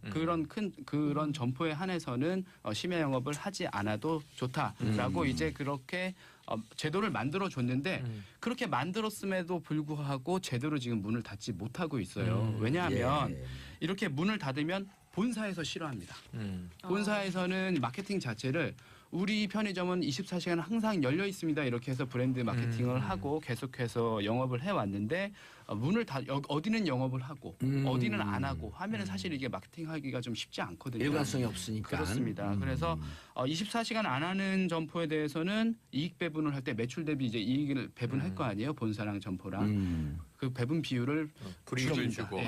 불이익을 주는 하는 거죠. 거네. 적게 주고 적게 떼주고 예를 들어서 뭐 점주 65대 본사 35였으면 점주 60대 본사 40 뭐 이런 식으로 퍼센테이지를 좀 줄인다든지 예. 이런 식으로 불이익을 주고 각종 지원금이 나가는 게 있어요. 예. 네, 뭐 최저보장금이라든지 전기세 같은 것들 지원해 주는 게 있는데 이거를 끊는다는 거죠. 알겠습니다. 그래서 마음대로 문도 못 닫는 편의점 네. 속사정이다. 네, 그래서 알겠습니다. 안타깝죠. 예. 자, 포항의 지진 때문에 많이 고생을 네. 하고 계신데 걱정 많이 됩니다. 세 분 인사하시고요. 네, 네, 고맙습니다. 고맙습니다. 저희는 4부 보수의 품격으로 다시 돌아오겠습니다. 채널 고정하소서. 정봉재 정치쇼 4부 순서 들어가겠습니다. 자, 보수의 품격 많은 분들이 기다리고 있는 시간입니다. 할 말은 한다. 나라 걱정하는 돌직구 정도원 의원님. 안녕하세요. 예. 정태근 의원님. 예, 안녕하세요. 이름하여 청정브라더스 보수의 품격. 자, 10시에 정도원 의원님. 네. 10시에 전병헌 정무수석이 검찰 출석했어요. 네. 불법 요소 하나도 없다. 정무수석이 선임 수석이에요 보니까 비서실장 유고시에 비서실장 권한 대행을 하더라고요. 네. 일단 피의자 신분으로 이제 소환을 들어갔죠. 당했다는 예. 게 이제 그 의미가 있는 것 같고요. 그리고 이제 선임 수석이라고 하지만 그건 그냥 건재상 그렇게 돼 있는 거고 결국은 이제 대통령에 대한 신임도하고 이제 또 지근거리에서 얼마나 그 아주 내밀한 대화를 나눌 수 있느냐. 이런 거에 따라서 사실 권력 서열이 정해지는 거죠. 예. 무슨 일을 하나요 정무수석이라는 게. 보통 사람들은 정무적이다 하는 표현도 잘 이해를 못 하거든요. 그러니까 정무수석이 우리나라는 좀 애매해요. 그러니까 이제 소관 기관으로 따지면 국회, 이제 정당하고 예. 그다음에 또 부처를 또 이제 안행부하고 행안부 또 경찰청을 이렇게 이제 담당하도록 돼 있는데 사실 정무수석의 진정한 의미는 전략가라 그래야 되거든요. 그러니까 이제 그 대통령 옆에 소위 말해서 우리가 잘 아는 장자방 같은 사람이 필요한데 그런 의미에서 정무수석을 갖다 놨는데 이제 뭐 우리나라 저 정무수석이 이제 뭐 할 일이 없어 보이니까 그런지 그냥 거기다가 이제 부처도 이제 담당하도록 돼 있는 건 좀 안 어울리는 것 같고 국회 정당은 몰라도 어쨌든 좀 애매한 자리입니다. 근데 누가 하느냐에 따라 가지고 확실히 달라지는 자리인 것 같아요. 그러니까 이제 쉽게 얘기하면 청와대가 대여, 대국회 정치를 좀 부드럽게 풀 수 있는 윤활유 역할을 하는 비서팀이다 이렇게 봐도 되나요? 저는 그 수준을 넘어설 수 있다고 보여지거든요. 아까 일단 그런 역할은 있는 거죠. 그렇죠. 비서실장 다음으로 선임 수석일 수가 있는 게 예를 들면 인사를 했을 때 이게 이제 그 자리에 적절한 사람인가라는 것을 여러 가지 능력 자질을 가지고 평가할 거 아니겠어요. 예. 근데 그 사람을 썼을 때 여야 간의 정치적 관계가 어떻게 될 것이냐 이런 것을 인사 문제에 대한 정무적인 판단. 정책도 마찬가지죠. 예를 들면 어떤 그 뭐 경제 정책을 쓴다 했을 예. 때 그것을 추진하는 사람은 당연히 경제수석과 그 경제부처 장관들이겠죠. 예. 그런데 이 정책이 미치는 여야 간의 관계 또는 시민사회의 관계 이런 부분들을 판단해 줄 수 있다라는 거죠. 그런 차원에서 본다면 정무수석이 상당히 광범위한 역할이 있네요. 그럼요. 더더군다나 중요한 사실은 뭐냐면 정책을 청와대가 추진하는데 이것을 국회에서 현실화시켜야 되잖아요. 근데 그것을 기본적으로 그 여당에서 정무수석 그 원내대표가 맞지만 실제로 여러 가지 조율을 하는 것 예. 내 역할을 할 수가 있는 거죠. 예를 들면 이제 그 우리가 이제 파리 기후 변화 협약이 있었잖아요. 예. 그때 이게 다 되는데 가장 문제가 됐던 게 인도가 참여를 안 하겠다고 얘기했단 말이에요. 그래서 인도가 참여하지 않는 기후 변화 협약은 의미가 없어진다는 거죠. 그때 어떤 일이 벌어졌었냐면 세계은행을 통해 가지고 인도에 개발 자금을 줘라. 그래서 소위 이제 기후 변화에 적극적으로 능동적으로 참여할 수 있도록 하자. 해서 그게 막판에 타결이 됐어요. 그걸 이제 엘고가 했는데 그런 역할들을 사실은 해야 되는 거죠. 그러니까 원내대표가 협상을 하는데 청와대에서 뭘 줘야 될 거 아니에요. 그럼 줄 수 있는 걸 마련해 가서 원내대표한테 이걸 가지고 야당하고 얘기를 해보십시오. 이런 거죠. 그런 역할들을 그러니까 전략가이자 동시에 정책을 현실화시킬 수 있는 이 전술적인 것들을 만들어내는 정책을 추진하기 위한 협상을 대여, 대야 창구로 다 넘나들면서 다녀야 되는 역할이네 그렇게 되면. 그러니까 제일 무능한 정무수석은 가서 우리 청와대 입장만 좀 봐주십시오 하는 사람은 무능한 거고 청와대에서 프로그램을 A안, B안, C안을 들고 가서 이거 한 B안을 드리면 되겠습니까? 이걸 만들어줘야지. 그럼 야당의 얘기를 듣고 갖고 청와대도 뭐 좀 조정도 하고. 그럼요. 네. 그거 하라고 있는 자리인데 요즘 정부수석들은 그냥 청와대 입장만 계속 가서 얘기를 하는 이상한 정무수석. 역대 정권 정무수석들 구체적으로 가장 기억에 남고 좀 이런 정무수석들은 좀 괜찮았다. 그러니까 정무수석이 이제 힘을 가지고 또 제대로 역할을 하려면 대통령과의 소통이 원활해야 되거든요. 대통령하고 그렇죠. 대통령의 뜻을 알아야 되니까. 아무 얘기나 할 수 있는 그리고 또 대통령한테 아니되옵니다. 그렇게 하지 마세요라고 할 수 있는 사람이어야지만 되거든요. 그래야지만 각 부처 각 수석들이 하는 역할을 이제 정무적인 전략적인 관점에서 보면서 독수리의 눈으로 하늘에서 보면서 이제 대통령한테 이제 안 됩니다 조언해 줄 수 있는 사람인데 이원종 수석이 옛날에 YS 때 이제 그런 정도 그 대통령과의 어떤 관계가 좀 그런 관계가 아니었나. 우리 정태근 의원이 잘 알죠.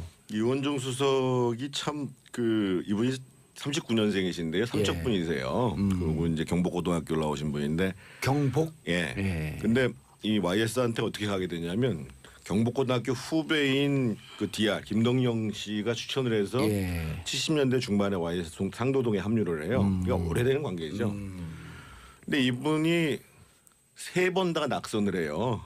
국회의원에? 예. 그래서 85년, 88년, 95년에 다 낙선을 해요.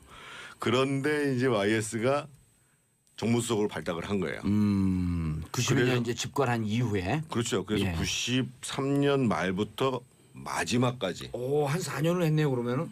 정권 끝날 때까지 했습니다. 거의요. 오. 그러니까 대단한 사람이죠. 예. 거의 끝날 때까지 했는데 이분은 가장 대표적인 게 뭐냐면은요.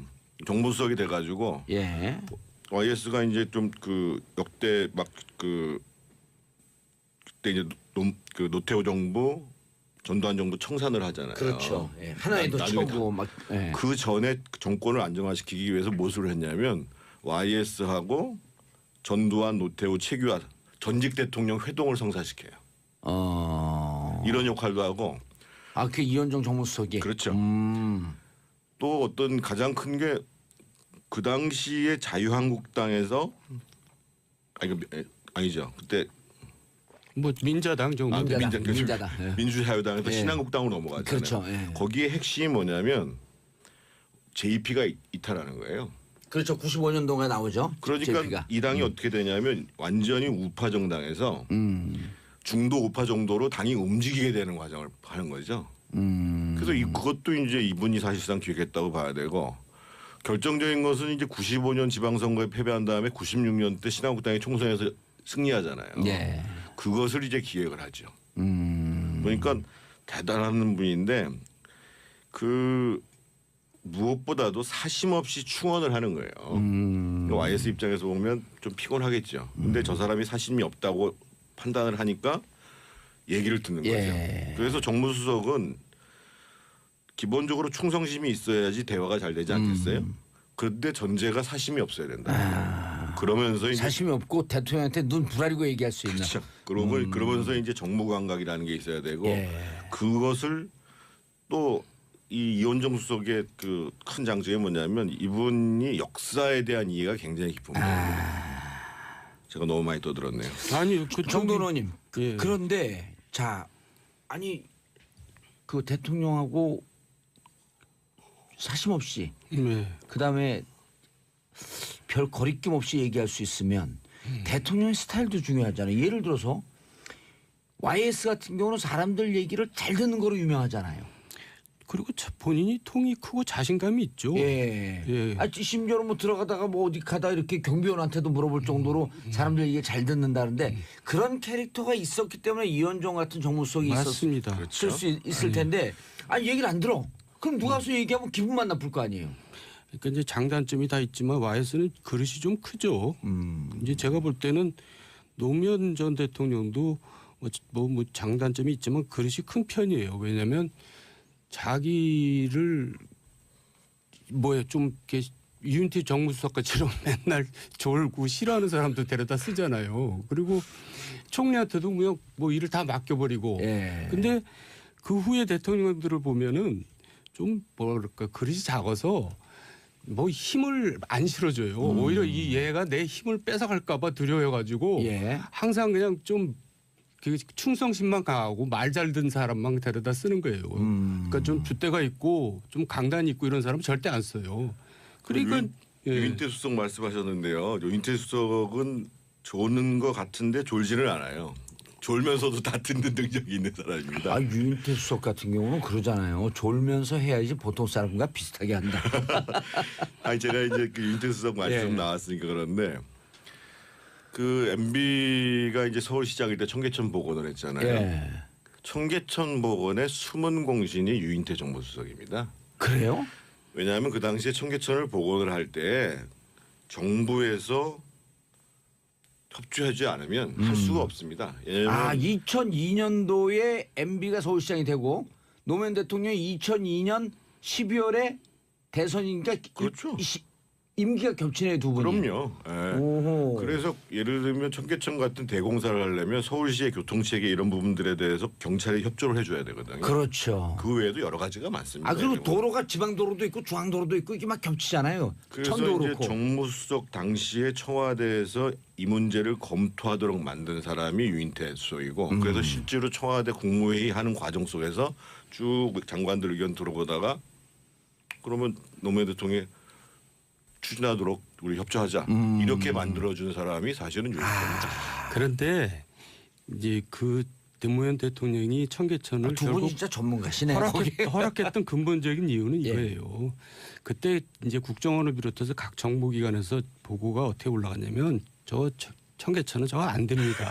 상인들이 반대하고 온갖 예. 저 어려움이 많아서 안 됩니다. 그러니까 왜 안 된다고 보고가 올라온단 말이에요. 그러니까 예. 이제 노무현 대통령이 판단할 때 안 되는 거를 괜히 내가 못하게 해가지고 내가 뒤집어 쓸 이유가 뭐가 있느냐 이렇게 생각했을 수가 있어요. 예. 그래가지고 이제 윤태 수석이 이제 이렇게 한번 검토를 해보자 하니까 그렇게 판단하셨을 것 같아요.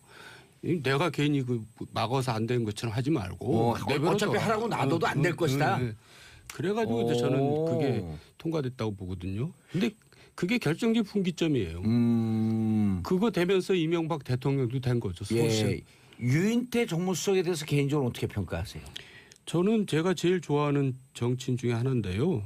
이분이야말로 이제 사심이 없고 또 직원을 서슴지 않죠. 그리고 뭐라 그럴까 장기적으로 항상 생각을 하고. 예. 아 근데 수싸움에 능해요. 그러니까 제가 보기에는 문재인 대통령이 노무현 대통령이 당선돼 가지고 문희상 비서실장을 썼잖아요. 맞아요.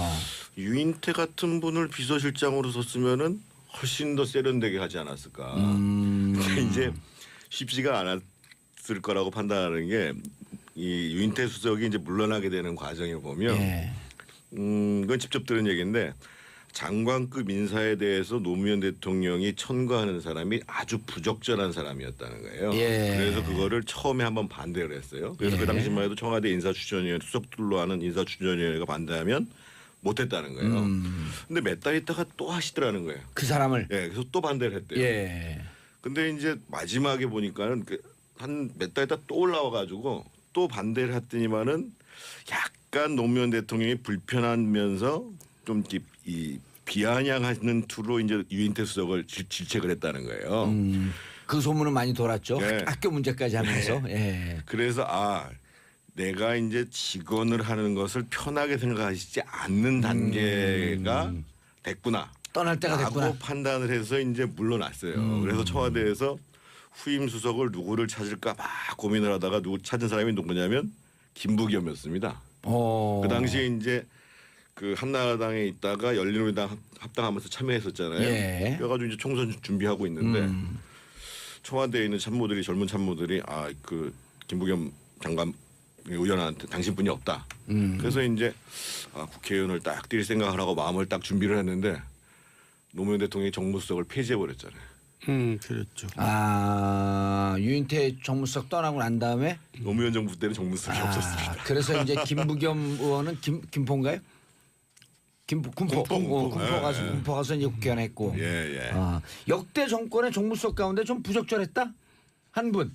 아니, 실명 거명해야 되나? 아니 그 이해가 안 가는 사람이 있었어요. 예. 박근혜 정부 때 박준우 수석이라고 외교관 출신이거든요. 이 양반이 난 갑자기 이름도 잘 기억을 안 되는데 그러니까 외교관. 그 전혀 엉뚱하고 도대체 왜 저 사람을 정무수석을 시키나. 그래가지고 이 국회를 왔는데 예. 이분이 정무수석이 된 다음에 이제 뭐 국회에서 이제 그 당시에 이제 그 새누리당 의원들을 만났을 거 아니겠어요. 그게 지금 이제 자유한국당에 있는 김태흠 의원이라는 분이 정무수석한테 당신 뭐 하는 사람이냐? 예. 물론 이제 김태흠 의원이 좀 까칠하기는 해요. 까칠하는데 말을 거기서 돌직구 아니에요. 직설적으로 얘기하죠. 오죽했으면 정무수석이 당에 인사를 하러 왔는데 그 당시에 친박의 핵심 중에 한 사람이 국회의원이 당신 도대체 뭐 하는 사람이냐고 얘기할 정도니 일반 사람들은 이해가 되겠냐고요. 박근혜 정부 역대 정무수석 보니까 이정현, 박준호, 조윤선, 현규환. 이명박 때는 이명박 전 대통령 때는 박지원, 맹현규, 박형준, 정진석. 야 이렇게 많이 바뀌었어요. 박지원 수석도 조금 사실은 이해가 안 되는 경우예요. 예, 성대 교수 출신이시죠? 아니 나중에 그 경제부총리 맞아요. 했던 분인데 저분이 능력이 없거나 이렇다는 게 아니고 그 당시에는 사실은 정무수석이 여야 관계도 중요하고 여당 내에서 친박과 친이 관계 문제를 잘 해야 되는데 박지원 수석은 사실은 친박도 아니고 친이도 아니고 강제석계였었어요. 그런데 박근혜 쪽에서 굉장히 싫어하는 사람 중에 한 사람이었어요. 근데 이상하게 초대에 정무수석을 시키더라고요. 그때 왜 시킨 거예요? 뭐 그렇게 나도 이해를 못 하겠어요. 그러니까 이제 하여간 말 잘 듣는 사람을 시키는 거예요. 아니 그리고 박지원 저분 같은 경우 17대 비례대표를 했고 정치적으로도 정치를 잘하는 분이 아니에요. 그리고 당내에서도 이렇게 좀 정책적 능력은 뛰어난 정책 분이고요. 능력은 그리고 있는데 굉장히 좀 원만한 분인데 사람들하고 관계나 이런 것도 좀 소극적이고 좀 근데 맹연교 그러니까 저 이명박 대통령은 예. 이제 인사 스타일이 뭐냐면 내가 하면 되고 니네들은 내가 시키는 대로 하면 된다 이거거든요. 그러니까 그 사람이 뭘 잘하냐 이런 거 별로 중요하지 않아요. 중요하지 않다. 예. 그리고 이제 또 말랑말랑 해야 돼요. 말랑말랑 해야 된다. 막뭐 줏대가 있으면 안 돼요. 자, 문재인 정부 후임 정무수석 여러분이 지금 한번 표현하고 있는데요. 두 분이 이런 사람이면 좋겠다. 이거는 조금 어려운 얘기인데. 예, 또 왜냐하면 우리가 민감하죠. 추천을 하면은 그 사람이 안될 오히려 것 안 되는 거 아니에요? 아니, 그죠. 그러니까 그 추천하세요. 안 될 사람. 그래도 해주세요. 그런 분 원한 사서 안 진짜 돼요. 사심 없이 일할 수 있는 사람이 이제 제일 중요한 건데, 그러니까 다음 그 저기 국회의원이고 뭐고 다 야망 없이. 계획이 없는 사람. 그런 사람 없어요, 근데. 그런 사람 예. 없겠죠. 지난번에 제가 처음 나왔을 때 당태종 얘기를 했었잖아요. 맞아요. 근데 확실히 정무수석은 직원을 할 수 있는 사람이 있어야 돼요. 혹시 그러다가 이제 쫓겨나는 한이 있더라도 예. 그래야 대통령 권력이 굉장히 세잖아요. 예. 그러면 누군가는 그거를 브레이크를 잡아주고 방향을 잡아줘야 되는데 네. 그 역할을 정무수석이 해야 된다는 거죠. 네, 알겠습니다. 자, 정무수석 이름이 실명이 좀 났었으면 되고 실명 나오는 것은 조금 민감하니까 피하고 두 분 인사하시고요. 네, 벌써 시간이 됐네요. 예, 오늘도 빨리 끝냈습니다. 네, 예, 감사합니다. 다음 주에 뵙겠습니다. 마지막 곡 듣고 배치기 눈물 샤워 피처링 에일리죠. 예, 아주 좋은 노래입니다. 배치기 듣고 저희는 마치겠습니다. 감사합니다. 피스 코리아. 유승민 대표가 이런 얘기를 했잖아요. 그러니까 지금과 같은 안보 상황에서 과거 햇볕 정책을 버리고 강한 안보를 지지하겠다고 하면 또 특정 지역에만 기대는 지역주의를 과감히 떨쳐내겠다고 하면 그렇다면 그분들과 통합 논의를 못할 이유가 없다. 지난 10월 중앙일보 인터뷰에서 이렇게 얘기한 건데요. 이게 두 가지를 강조한 거예요. 하나는 햇볕 정책 폐기, 포기, 예. 또 하나는 호남에 근거. 그 기반한 그 지역 기반을 포기. 그러니까 두 가지를 포기하라는 건데 당내에서 아니 어떻게 우리 당의 기반과 근거가 뭔데 호남과 햇볕 정책을 벌이라는 모욕적인 언사에 한마디도 말대꾸도 못하는 거냐 당 대표가 돼가지고. 그건 이거에 그 해석하면 뭐 복잡하게 유승민 대표가 얘기했는데요. 네. 너네 곧 망하니까 자기들이 그 지금 그 11명인 거 생각 안 하고 너네 곧 망하니까 백기투항하라 이거예요. 그러니까 이제 그 자체가 바른정당의 착각이라고 그럼요. 호남의 그 중진들은 의원들은. 그런 얘기를 하는 거죠. 그리고 이제 과거에는 이렇게 보면 제가 취재를 해보면 호남 중진, 호남 초선, 그다음에 수도권 초선 이렇게 의견이 좀 갈렸어요. 근데 제가 어제 전화를 쭉 돌려보니까 호남은 이제 일치 단결이 됐더라고요. 그래서 안철수 대표가 무엇을 위해서 저렇게 하는지 도무지 이해할 수가 없다. 그래서 일부는 아예 당 문제에 대해서는 거론하지 않겠다. 그래서 우리는 그냥 의정 활동만 하겠다 이렇게 정리하신 분들이 있고요. 또 한 분들은 안철수 대표가 아무래도 대권 때문에 그러는 것 같은데 이거는 잘못 보고 있는 것 같다. 이 노선은. 그러니까 뭐냐면 지금 이미 40명인데 40명을 흔들어서 바른정당에서 11명이 남아있는데 이 11명이 다 오지 않는다는 거죠. 그중에 일부는 자유한국당으로 갈 가죠. 거고 그리고 한 서너 명 정도 남게 될 텐데 이 서너 명 받자고 당을 이렇게 시끄럽게 만드는 이유가 뭐냐. 이거에 대한 볼멘 소리가 굉장히 많이 나오고 있고요. 특히 이제 본인이 대권 출마를 위한 어떤 이 전략적인 선택인 것은 이해를 하겠으나 그게 지금 왜 하냐는 거예요. 내년 지방선거 앞두고. 그 지금 제일 대권이요. 중요한 것은 내년 지방선거를 대권요. 4년 반 아직 많이 남았어요. 남았어요. 아직 많이 남았고 지금 당장은 목전에 있는 지방선거를 어떻게 잘 치를 것인가에 대한 정략적인 그리고 당의 전략적인 목표가 있어야 되는데 그건 없고 왜 갑자기 바른정당하고 몇 명 되지도 않는 사람들하고 통합을 하려고 하느냐. 그래서 박지원 대표가 그런 얘기를 한 거예요. 골목에 있는 두 개 슈퍼가 합친다고 이마트 롯데마트 되냐. 그거 아니지 않냐. 뭐 이제 이런 얘기를 하는데요. 그러니까 지금 제일 관심이 있는 것이 그래서 이 당이 둘로 쪼개질 거냐. 이제 이런 건데 제가 취재를 해보니까 나가겠다는 사람은 아무도 없어요. 그러니까 그리고 이런 거예요. 내가 왜 다들 나가? 민주당도 없지. 그렇죠. 그러니까 민주당이 그 문을 열고 오세요 이런 분위기가 또 아니거든요. 그러면 제가 지역위원장 민주당 다 있잖아요. 그렇죠. 제가 민주당 취재를 해봤더니 민주당에서는 국민의당을 받아야 돼? 왜? 지금 뭐 오늘 이런 지지율 거예요. 52%예요. 예. 아니, 그러니까 지지율도 지지율이지만 그 민주당은 제가 이 당을 취재한 이후로 지금까지 보면 최근이 가장 안정적이에요. 맞아요. 정권 그건 교체도 그래요. 했고 그리고 당이 굉장히 집단지성에 힘이 있어서 의원총회를 해서 합리적인 결론을 내고 이렇게 당이 안정적으로 운영된 적이 없었거든요. 그렇기 때문에 제가 보기에는 민주당에서는 국민의당이 들어와서 지금의 질서를 흐트러뜨리는데 동의할 사람이 거의 없고 맞아요. 제가 그때 그 총선 전에 2015년 네. 총선 전에 계속 총선 앞도 당을 흔들고 그렇죠. 12월 달에 나갔던 예. 분들이 다 이분들이었거든요. 그분들이 싹 나가서 국민의당 만든 거거든요. 그렇기 예. 때문에 지금 민주당은 지금이 너무 좋은 거예요. 예. 그리고 자신들의 정치적인 노선, 철학, 그다음에 정책에 기반한 실현, 구현을 계속 하고 있기 때문에 우리는 이 노선으로 계속 갈 건데 또 그분들이 와가지고 또 당이 막 맞아요. 분탕질이 되고 자중질환이 벌어지면 우리로서는 그건 곤란해. 그렇기 때문에 우리는 지금 이 현재의 국민적 지지를 받고 있는 이 정치 노선을 계속 가져가겠다는 가져가자. 게 민주당의 입장이에요. 그렇기 때문에 받을 이유가 국민의당도 없다. 오갈 데가 없어요. 바른정당도 마찬가지고. 그래서 제가 보기에는 지금 굉장히 이 상황은 그 더 심각한 상황으로 갈 거고 결과적으로는 내년 지방선거 앞두고 바른정당과 국민의당이 굉장히 곤혹스러울 거다. 위험한 아니 상황에 그래서 놓을 특히 가능성이 민주당이 높다. 지금 안정적으로 딱 돼 있잖아요. 그렇죠. 근데 이제 단합과 통합력은 높지만 정치적 그 이 내용 이런 네. 건 조금 이제 떨어지는 감이 있는데 네. 또 그 지금 의기충천돼 있잖아요. 네. 곧 그분이 온다. 눈빛에서 읽었어요. 예. 곧 그분이 온다. 네. 아, 그 기대를 많이 한다는 거예요. 그분은 방송만 할 건데. 네, 하여튼 그 국민의당은 제가 보기에는 이제 그 나갈 사람은 없어요. 없어요. 그래서 지금 내부에서 치열한 정치 투쟁, 예. 정치 노선을 걸고 투쟁을 하겠다. 이게 양측의 갈등이 굉장히 심한데 어쨌든 이제 극중주의라고 주장을 안철수 대표의 노선 본인은 극중주의라고 주장을 하지만 예. 국민의당 내부에서는 우파로 분류가 됩니다. 예. 그리고 이제 이쪽에 있는 진보, 좌파, 그러니까 좌우의 당 안에서 혼자서 이불을 다 먹었네. 아 죄송합니다. 너무 죄송해요. 예, 아니 괜찮아요. 근데 네. 3부에서 그냥 입 다물고 계세요. 자 인사하시고 저희는 3부로 다시 인사하시죠. 자 광고 듣고 3부로 돌아오겠습니다. 채널 고정하소서. 아유 죄송합니다. 정봉주의 정치쇼 3부 최반장 최영일 평론가님, 반기용 한경TV 기자님, 장윤성 기자님 함께하고 계십니다. 자 1부는 최영일 평론가님이 10% 먹고 2부는 그다음에 장윤성 기자님 90% 먹었어요. 배부르세요? 죄송합니다. 아니 괜찮아요. 뭐 좋은 내용이니까. 그렇죠. 네. 혼자 또 하실래요? 아니요. 같이 할 거예요.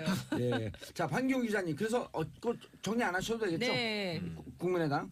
그 뭐, 제일 네. 어려운 이번 지방선거에서 국민의당, 예. 바른정당 좀 어려운 선거가 될 것이다. 그렇죠. 굉장히 어려운 선거가 될 것이다. 알겠습니다. 자, 그거 정리를 해주고 넘어가야지. 네. 그리고 반기용 기자님, 후쿠시마산 노가리? 이거 뭐예요? 저 노가리 궁금했어요. 이게 좀 어떻게 보면 작은 뉴스가 아닌데 예. 워낙에 뉴스들이 계속 쏟아지다 보니까 좀 묻힌 감이 있어서 좀 노가리 가져와봤습니다. 예, 노가리 묻혀서도 먹죠. 근데 중요한 건 뭐냐면 예. 이 일본산 그 수산물에 대해서 지금 우리가 다 유통이나 수입을 금지를 하고 있죠. 원전 사고 그 후쿠시마 사태 이후로 2013년 9월 이후부터는 후쿠시마 인근 미야기현을 포함한 그 인근 8개 현 수산물을 수입을 전면 금지를 하고 있습니다. 근데 지난 금요일이었죠. 이 수입 금지된 일본산 노가리 480톤을 국내에 들여와서 유통한 업자들이 적발이 됐습니다. 경찰에 걸린. 틀이 넘는 정도로 비슷해요. 근데 12분이 사망을 했어요. 이걸 보면은 7만 대 12. 그러니까 거의 비슷한 강도의 비슷한 네. 지역에 그러면은 이 9년 동안 중국이 얼만큼 지진에 대비했는지 우리가 알 수 있는 거죠. 그때 우리도 후진타오 필요합니다. 주석이 직접 현장을 갔잖아요. 갔습니다. 가갖고 모자 쓰고. 네. 그래서 국민들이 그 일치단결해갖고 좀 도와야 된다. 합심이 됐죠. 네, 합심이 됐죠. 네. 그래서 지금 그 막상 현장에서는 많이들 불안해하고 있잖아요. 계속 오늘 또 뉴스에 불안해하실 부분이 액상화라는 말이 등장을 했습니다. 정부가 공식 확인을 했는데 예. 이 액상화가 뭐냐? 그러니까 진동이 쿵 오면 아주 일시적으로 지금 흙하고 물이 분리가 되는 현상이 물리적으로 발생을 해요. 네. 그렇게 되다 보면 그 물이 흙에 다 스며들어서 안반 지역 말고 이 토사 지역 주로 모래 지반으로 돼 있는 지역들은 막 허물어져요. 지반이. 그래서 이게 건물 붕괴라든가 수도관이 튀어 올라오고 그런데 지금 이제 안전점검단이 조사를 해보니까 포항 지역의 한 30여 곳 정도가 모래 지반이 지금 이제 붕괴하는 액상화 현상이 나타났다. 그래서 지금 물과 섞여 논밭 쪽에는 평소에는 안 그랬는데 느닷없이 흙탕물이 막 고인다든가 이런 것들이 관측이 돼서 지금 액상화 우려가 있는데 액상화가 전문가들은 오래가는 현상은 아니고 일시적인 현상이라 다시 복구되는데 액상화돼 있는 기간 동안에는 이 무거운 건물이 붕괴될 위험이 커지는 거죠.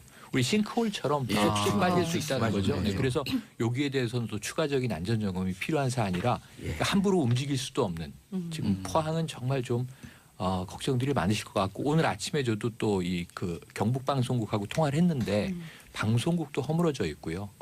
지금 뭐 검찰청사도 허물어져 있고 여러 가지 문제들이 있습니다. 근데 지금 보면 검찰청사요? 그러니까 이 내부에 천정이 허물어져서 사무실 장면들을 보면 좀 처참하더라고요. 근데 포항뿐만 아니라 대한민국 전체가 지진에 대해서 그러니까 사실 환경단체에서 끊임없이 이 안전 문제, 지진에 대비한 대책이 필요하다. 특히 이제 원전과 원전 문제 지진 또 제기되고 이게 있죠. 그래서 원전에 대해서 얘기가 또 나오고 막 이러는 건데 청와대 비서동 건물이 안전등급 D등급 받았대요.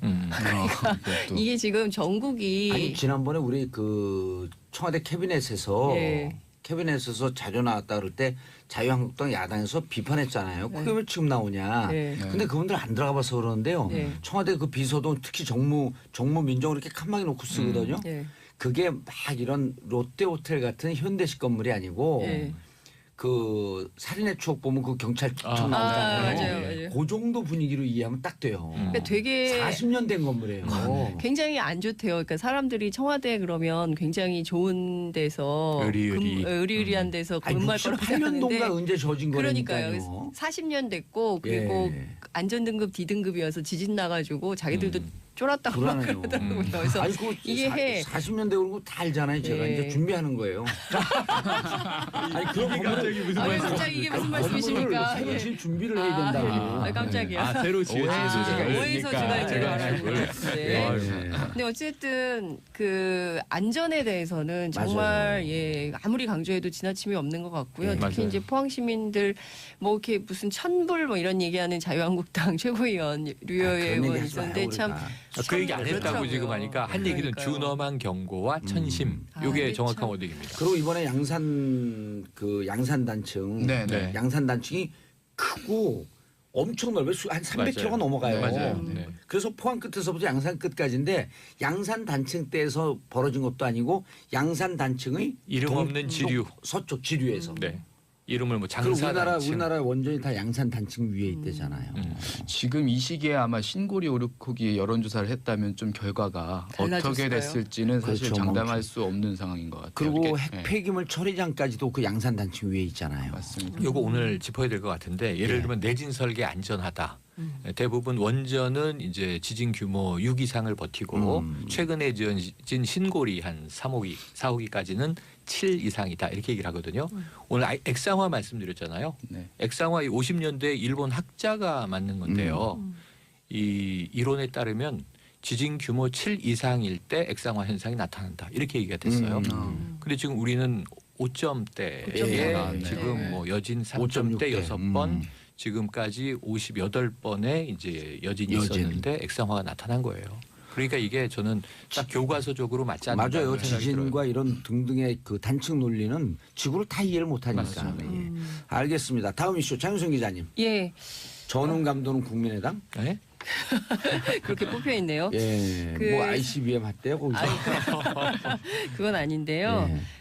지금 국민의당의 안철수 대표가 바른정당하고 연대 또는 통합을 추진하고 있는데 이른바 그 국민의당 안에 있는 호남 중진들이 거세게 반발을 하고 있습니다. 예. 오늘 아침 천정배 의원이 라디오 인터뷰를 했는데요.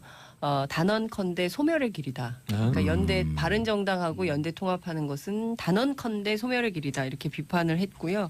사실상의 이 연대를 계속 추진하자는 것은 적폐 연대를 하자는 것과 다름이 없다. 그러니까 지금 그 이 국민의당은 이제 선도 정당으로서 그러니까 가운데라는 거죠. 그러니까 이를테면 자유한국당이 있고 그다음에 이제 오른쪽에 자유한국당이 있으면 왼쪽에 이제 민주당, 정의당 이렇게 있는데 그 가운데에서 포지셔닝을 하면서 이른바 캐스팅 보트 역할을 해야 될 국민의당이 갑자기 바른정당하고 연대를 하게 되면 내부 분란 때문에 정말 해야 되는 개혁 노선. 그러니까 문재인 정부가 잘한 것은 잘한다. 그리고 더 개혁적인 방향으로 나가도록 한국 사회를 이끌어야 되는데 여기에 발목이 잡히면 안 된다. 그래서 이제 바른정당에 대해서 굉장히 혹평을 했어요. 근데 내일 국민의당이 그 끝장 토론을 하거든요. 21일인가요? 예, 내일 끝장 토론을 해서 바른정당과의 중도 통합론에 대한 결론을 내겠다 이런 건데 제가 어제 취재를 해보니까 왜 끝장 토론이냐? 끝장을 보겠다는 거냐? 끝장을 내겠다는 더 이상 이 거냐? 부분은 갖고 당연 논란 삼지 말자 이런 거 아니에요? 뭐 이런 주장이긴 한데 그 제목부터 마음에 안 든다라는 의원들이 꽤 되더라고요. 그래서 이름을 끝장 토론으로 붙여서 더 불쾌하다. 뭐 이렇게 주장을 하시는 분들도 그러니까 있는데요. 우리 서로 이제 끝장 보고 갈 사람 빠이빠이 하자 이렇게도 네. 들릴 수 있거든요. 그러니까요. 그래서 이제 그 자체가 불쾌하다 이런 분들도 있고. 예. 근데 어찌됐든 안철수 대표는 합리적인 진보, 개혁적인 보수가 중심이 되는 빅텐트를 쳐야 된다. 이제 이런 주장을 하고 있는 겁니다. 근데 이게 당내에서는 이런 얘기가 나와요. 15년에요. 근데 그 부분에 대해서 되게 논란이 많은 걸로 알고 있습니다. 그때 이제 최경환 당시 경제부총리였죠. 네, 기획재정부 장관이 됐고요. 기획재정부 장관이고 경제부총리였었는데 최경환 연루설도 계속 흘러나왔었고. 네. 그런데 정말 이 촛불 정부 아니에요? 그렇게 서민들 울리거나 영세 기업들 울리는 이런 갑질 좀 감옥 보냈으면 좋겠어요, 진짜. 그러게요. 뭐 물론 그 당사자 뭐 갑질을 했던 당사자들은 뭐 어느 정도 징계를 받았는지는 뭐 정확하게 제가 알진 못하지만 네, 어느 정도 뭐 징계를 받았던 걸로 알고는 있는데 근데 문제는 이 홈쇼핑 업계라는 자체가 계속해서 그런 갑질들이 좀 만연한 상황이거든요. 그래서 이 부분에 대해서 너무 갑질들 심해 우리 네. 갑질 나빠요. 네, 공정위 같은 이런 조정기구에서 딱 제동을 걸어줘야 되는데 그게 잘 안 되는 것 같습니다. 근데 그리고 그 정부가 갑질하는 바뀌었으니까요. 기업들 그 내부 고발자들 좀 있었으면 좋겠어요. 네, 우리가 이렇게 나쁜 짓 한다. 양심 고백하고 이렇게 안 했으면 좋겠다. 네, 그렇게 하고 좀 정확한 정보가 나와서 네네. 그 본인들도 갑질 안 하고 정상적으로 살면 제 삶이 훨씬 더 살기 편하거든요. 그렇죠. 이게 뭔가 딱 정확하게 재밌고. 딱 나오면은 이번 공정위는 이전과는 좀 다르다 보니까. 예. 네. 자, 우병우 관련 압수수색 영장 기각 이건 또 뭔가요? 네, 그 법원이 우병우 전 청와대 민정수석의 비리를 확인하기 위해서 검찰이 제출을 했던 압수수색을 기각을 한 것으로 한겨레가 보도했습니다. 압수수색도 그냥 뭐 아주 특별한 압수수색이 아니라 계좌 들여다보겠다 뭐 이런 거 아니었었나요? 정확하게 이 압수수색이 어떤 거냐면은 그 예. 우병우 전 민정수석의 그 장모가 대표로 있는 삼남개발과 관련된 삼남개발. 네, 예. 압수수색 영장이었는데요. 이 검찰은 이 삼남개발의 자금 흐름에 석연치 않은 대목을 발견을 해서 압수수색을 신청을 했는데 이걸 법원에서 기각을 했다고 합니다. 지난해 특검에서 이 우병우 전 수석의 네네. 통장에 뭉칫돈이 들어온 정황이 있다라고 하는 소문이 파다했었거든요. 네. 그걸 수사를 한다고 어쩐다 그러다가 그건 빠졌는데 이것과 연관되어 있는 건지 한번 들여다보겠다. 네, 삼남개발과 연관된 건지 들여다보기 그게 이제 연관되는지 잘 모르겠는데 하여튼 수상한 자금 흐름이라고 정도만 알려진 상태고요. 근데 문제는 이 우병우 관련된 영장들이 계속해서 기각이 되고 있다라는 겁니다. 예. 근데 지난 6월에 그 서울지방 검찰에서 검찰에서 우병우가 관련된 통신조회 영장을 신청을 했었어요. 그러니까 우병우가 어떤 뭐 통화를 했는지, 근데 법무부 이제 그 관련돼서 사람들하고 어떤 통화를 했는지 알아보기 위해서 통신영장을 청구를 했는데 보통 통신영장은 90%가 승인이 되거든요. 근데 기각이 됐다라는 겁니다. 이거를 지난 10월 국감에서 윤석열 서울지검장이 일종의 폭로를 한 거죠. 어떻게 말을 했냐면 뭐 통화 상대방이 우 전 수석과 통화하고 누구하고 통화했는지를 확인하기 위해서 통신 내역을 청구를 했는데 법원에서 기각을 했고 심지어 재청구 영장까지 청구를 했는데 그것도 기각을 했다라고 얘기를 하면서 이런 거는 수사를 하지 말라는 거다. 더 이상 진행을 할 수가 없다. 네, 이렇게 어떻게 우병우 토론을 한 바 관련되면 있습니다. 이렇게 다 기각이 되나요?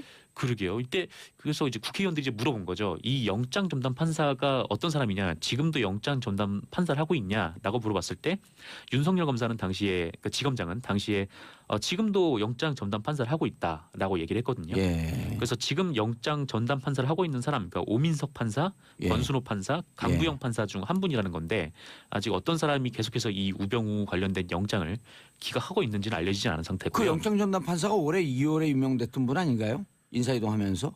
그게 이제 정확하지 않아요. 하지만 그 지금 3단 개발과 관련된 보도는 이제 권순호 판사로 나오고 있고요. 그거는 이제 이번에 3단 건설 삼남 건설, 영장 삼남 기각과 개발. 관련, 예. 이 3단 개발 영장 기각과 관련돼서 그 기각 판정을 내린 사람은 권순호 판사입니다. 권순호 판사. 네. 권순호 판사하고 오민석 판사가 올 2월에 그 임명된 영장 전담 판사 아니에요. 그래서 네네. 심지어는 한간에서는 이게 그 누굽니까? 그 김장겸 사장도 2월에 임명됐고 이게 뭐 정권 말기 알박기 하는 거 아니냐라고 하는 소문이 있을 정도로. 그렇죠. 근데 그때는 이번에 줄줄이 지금 기각 나올 때마다 권순호 판사, 네.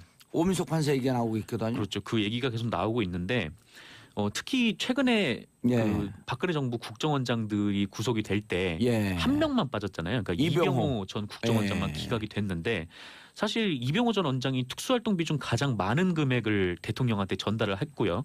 그다음에 여론조사 비용도 5억 원을 대는 등 예. 네.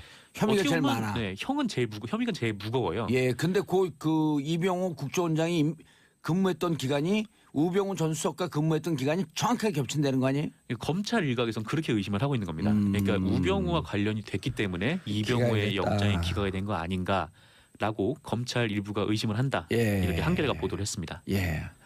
다음 보도요.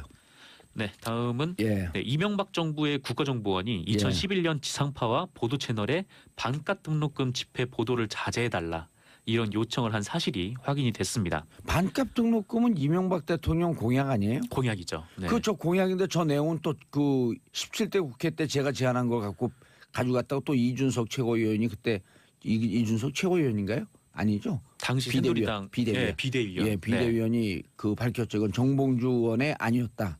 네. 그리고 공약을 냈어요. 근데 어쨌건 공약을 안 지켰어요. 그렇죠. 안 지켰죠. 그래서 공약을 지키라고 그때 항의했어요. 네, 대학생 분들을 그거 비롯해서 보도하지 마라. 그건 뭐예요, 그럼? 그렇죠. 보도하지 말라고 한 겁니다. 그러니까 경향신문 보도인데요. 그 경향신문이 2011년 6월 9일 그 국정원이 네. 작성한 반값 등록금 시위 관련 보도 협조 결과 문건이라는 걸 확인했대요. 이 문건을 보면 국정원 2국이 그러니까 2011년 6월 8일에 KBS 등 지상파 3사 그리고 예. 보도 채널 2사의 간부진을 대상으로 그 자극적이고 선정적인 보도를 자제해달라 이렇게 협조를 요청했다는 내용이 있었다고 합니다. 예. 근데 예. 더 한심한 거는 이 언론의 요청에 방송사 간부들이 따랐고 그 예. 내용도 네, 기사에 포함이 돼 있다고 하네요. 아하. 한미진님 정봉주의 정치쇼 때문에 월요병이 사라졌어요. 오늘도 알찬 방송 부탁드려요. 저희도 오늘 즐겁고 재밌게 하고 싶은데 네. 포항에서 계속 발생하고 있는 여진 때문에 아 맞아요. 저 걱정이 돼요. 그래갖고 지금 웃지도 못하고. 네. 예. 우리 그 PD처럼 막 경쾌하게 할 수도 없고. 아 PD님이 경쾌하게. 경쾌해요. 네, 그러셨군요. 정 PD님이 경쾌해요. 네. 예. 자 인사하세요. 네 감사했습니다. 예, 자 2부의 최반장으로 돌아옵니다. 채널 고정하소서. 반장. 저도 최반장 시간이 제일 좋아요. 화요일 날은 언니 뉴스가 좋고 수요일은 삼변 시대가 좋고. 요일마다 다 좋으신 거잖아요. 그 정치 쇼가 좋아요. 결론은 분별력이 없어지는. 결론은 깔때기로. 왜냐하면 전 학교 다닐 때 1, 2, 3, 4, 4지 선당이 제일 싫어요. 왜 세계를 배척해야죠? 네 개를 다 찍으면 안 되나? 세상의 모든 사람을 다 사랑하면 안 되나? 이상해지네. 이상해졌어. 자, 오늘 함께 하실 분들 최영일 평론가님, 안녕하세요. 예, 반기웅 한경TV 기자님, 네, 안녕하세요. 장윤선 기자님. 네, 안녕하세요. 예, 저희가 늘 재밌고 흥겹게 하는데 이 포항 지진 때문에 그럴 네, 수가 없어요 지금. 맞아요. 너무 죄송하고 걱정이 돼갖고. 맞습니다. 계속 예. 걱정이 이어지고 있죠. 예. 교육부가 속보를 냈는데요. 어허. 포항 4개 학교는 시험장을 대체합니다.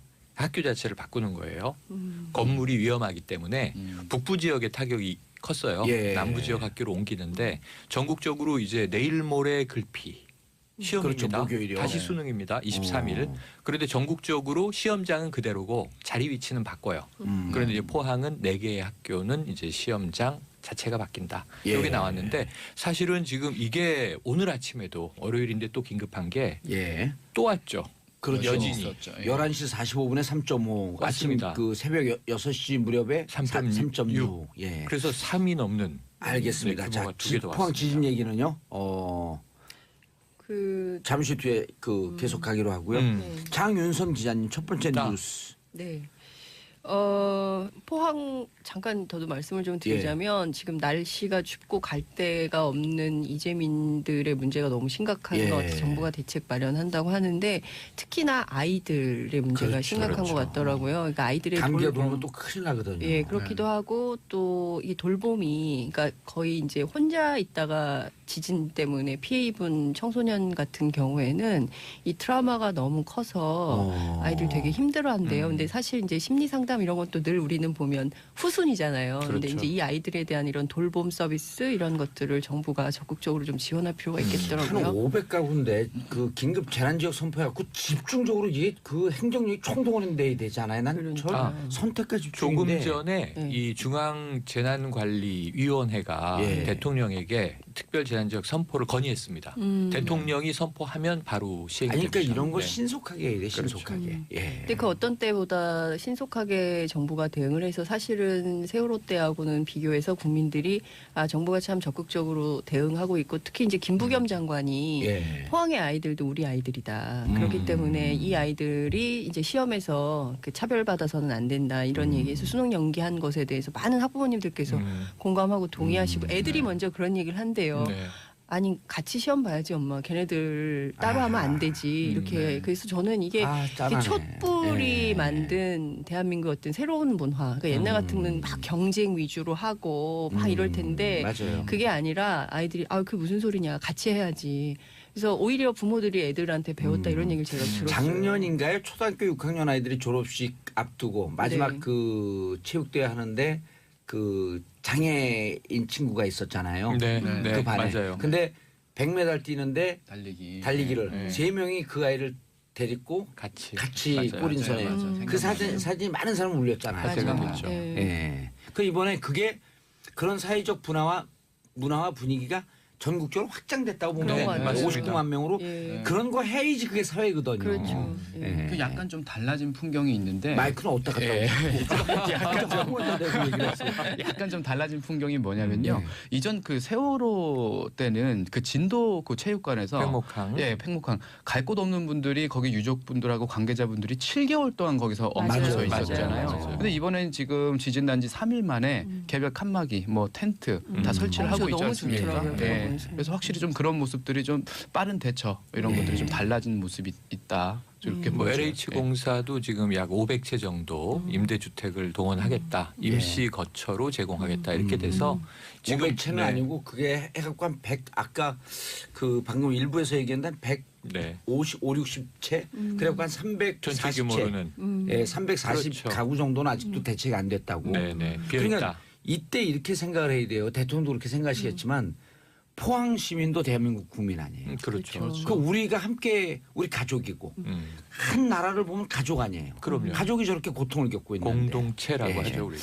자 포항 주민들 네. 말 나온 김에 우리 포항 얘기로 쭉 예, 가시죠. 네. 네. 지금 뭐 주말 사이 있었던 얘기 예. 드리겠습니다. 그러니까 지금 흥해 실내 체육관에 네. 약 700여 명, 800명 가까이가 이제 수용돼 있었던 거예요. 대피소. 예. 대피소가 이제 7개 정도가 되고 여기에 지금 1,536명의 이재민이 발생한 거였거든요. 그런데 일단은 지금 날씨가 갑자기 추워져서 맞아요. 이분들 네. 건강 문제, 사생활 보장 안 되고 전체 800명 있는데 세면기가 4개예요. 심각한 문제가 발생하죠. 그래서 이제 긴급한 그럼 대책이 긴급한 뭐 차량 이동식 있잖아. 이런 거 빨리 대고 그래야 되는데. 네, 무슨 뭐 캠핑카라든가 네. 그런데 이제 그 거기에 대한 이 지진 재난의 대피 시설은 우리가 안 돼 있는 게 사실이에요. 그렇죠. 그래서 일단 지금 그 체육관을 공사를 하기로 들어갔고 온열 매트를 깔고 칸막이를 칩니다. 네. 그리고 거기 계시던 분들이 지금 2개 학교로 분산 수용이 되셨죠.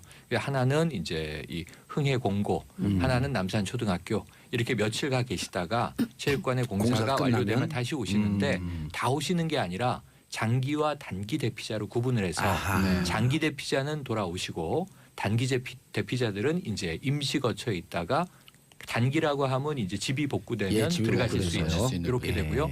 장기화될 경우를 대비해서 아까 말씀드린 대로 LH공사에서는 좀 안정적인 주거 임대주택. 가옥을 제공하겠다 이렇게 이제 방안이 나와 있습니다. 그 얼마 전에 그 중국에서 고가도로를 철거하는데요. 포커레인이 400대가 동원돼 갖고 밤 12시부터 새벽 6시까지 고가도로 하나 다 붙여버려. 다다닥 붙어갖고. 제가 이 말씀 왜 드리냐면 전국에 목욕차 이런 거 있거든요. 노인 네. 어르신 들어가는데 네. 네. 그 목욕차 같은 경우 거기 한 20대 딱 대줘야 돼요. 이동식 목욕차, 이동식 화장실. 있죠. 그러면 그럼 그분들이 좀 일단 목욕해야 되거든요. 그렇죠. 네.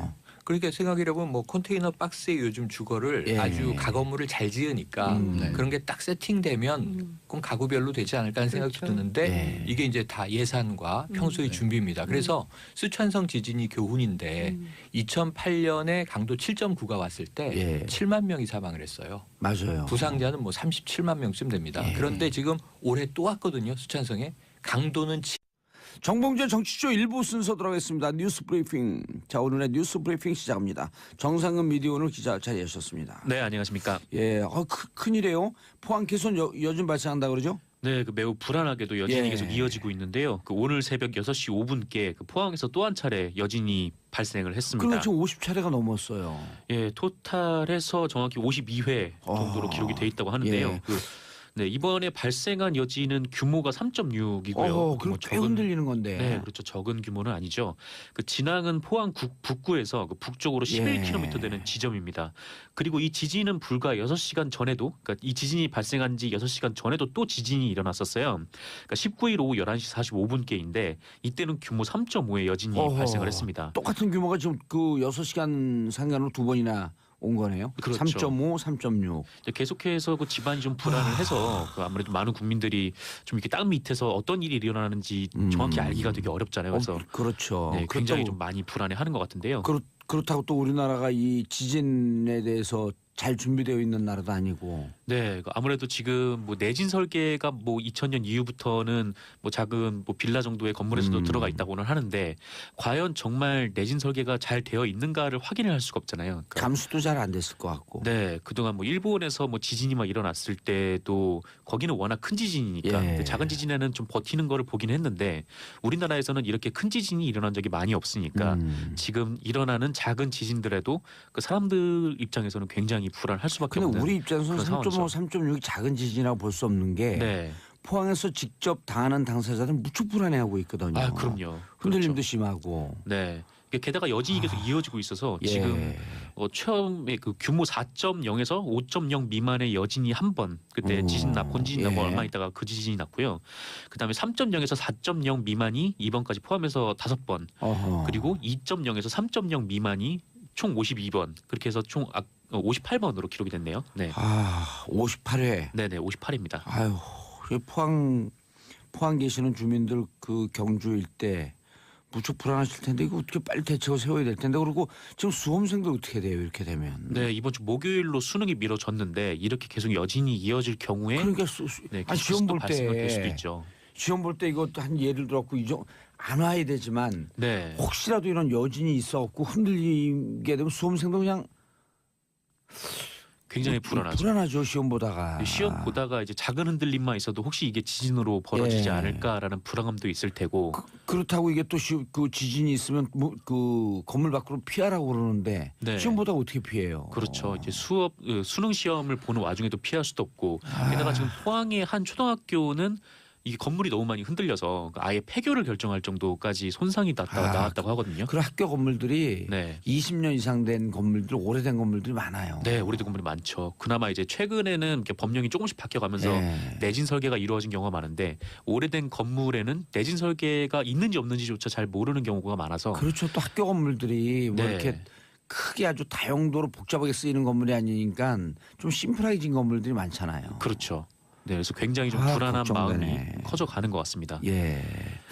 김정민님, 이분 지난번에도 계속 문자 주셨던 분이네. 네, 어젯밤 12시쯤 10초 정도 흔들림이 있었고요. 그러니까 그게 11시 45분에 있었던 3.5의 여진이었고요. 오늘 예, 아침 6시에도 똑같이 흔들렸습니다. 3.6이었고요. 정말 하루하루가 너무 불안합니다. 어제 대구 친정에 있었는데 잠시나마 마음이 편안하더라고요. 심장이 쿵쿵.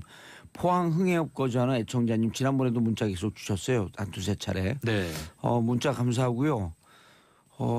불안해하시는 분들 정말 우리가 어떻게 대책을 빨리 정부에서 좀 근데 정부에서도 근데 지금 체육관에 그 대표하고 있는 분들 그렇게 계속 신문 사진은 나오는데 네. 뭘 뚜렷한 이런 대책이 지금 현재는 안 나오고 있는 거 아닌가요? 그래서 당장 이제 할 수 있는 것 그러니까 뭐 토지공사, 네, 한국토지공사에서 그 가지고 있는 이 임대주택을 지원을 한다고 하는데 지금 당장 거주가 지금 불분명한 거치가 좀 어려운 분들이 한 500가구 정도로 추산이 되고 있거든요. 그런데 이 LH의 임대주택을 지원한다고 해도 그게 한 160가구 정도여서 그 340가구가 없잖아요. 그렇죠. 한 30% 정도밖에 지원이 안 되고 있는 상황이죠. 그러니까 지금 당장 정부는 할 수 있는 대책을 내놓긴 한 건데 아직은 좀 나머지 70%는 대책이 없고요. 지금 대책을 세우기가 좀 어려운 상황이고 일단 뭐 체육관에는 그 예전에 뭐 세월호 참사 일어났을 때 체육관에 많은 사람들이 그 피해자 그렇죠. 실종자 부모들이 모여서 굉장히 좀 어려운 상황이었는데 이번에는 텐트나 가림막으로 이렇게 뭐 개인 공간을 마련을 하긴 했더라고요. 근데 아직은 이제 단기적인 처방이다 보니까 중장기적인 그 대책이 좀 나와야 될 것 같습니다. 알겠습니다. 시청자 여러분 샵 1035 짧은 문자 오시면 긴 문자 100원 문자 보내주시고요. 자 포항에 계신 분들 그다음 경주에 계신 분들 그 일대에 계신 분들 많이 불안하지만요. 용기 내시고요. 그리고 나머지 대한민국 국민 모두가 다 여러분들의 안전과 건강 다 함께 걱정하고 있다는 생각하면서 힘내시기 바라겠습니다. 그리고 정부는 조속하고 지자체도요. 빨리 좀 대책을 세워서 불안하지 않도록 수험생들 마음 차분하게 갖고 시험 잘 보시고요. 자, 속보가 들어왔네요. 검찰이 최경환 의원 사무실 자택 압수수색했다.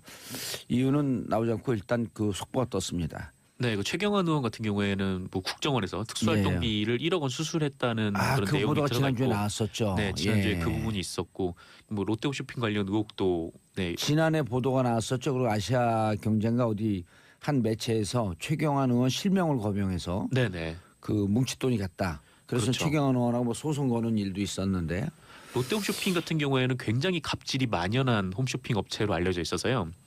네. 그래요? 네. 그 심지어 그냥 그 롯데 홈쇼핑의 직원이 그 납품을 해야 되는 업체들 있잖아요. 그러니까 그런 업체들은 홈쇼핑에 납품을 하면은 매출의 그 급이 달라질 정도로 굉장히 홈쇼핑에 매달릴 수밖에 없는데 하여튼 뭐 그 사람들한테 홈쇼핑에 뭐 돈을 들어가는 뜯어서 순간 아주 영세하고 중소기업 이런 데들은 확 올랐거든요. 네, 그렇습니다. 근데 보통 수수료 막 30% 40% 이렇게 되잖아요. 네, 수수료 뭐 공식적인 수수료도 공식적인 수수료인데 이제 뒷돈. 문제는 뒷돈을 받는 경우들이 많아서 향응 받고. 네, 그러니까 이것이 드러난 지가 꽤 문제가 몇 차례 좀 된 걸로 제가 알고 있어요. 그래서 이번 재승인에서 뭐 이 부분을 확실하게 짚고 넘어가지 않으면은 뭐 문제가 된다라는 그런 지적들이 많이 나왔는데 재승인에서 통과가 됐거든요. 그랬죠. 그래서 그 부분에 대해서 2015년 그 15년에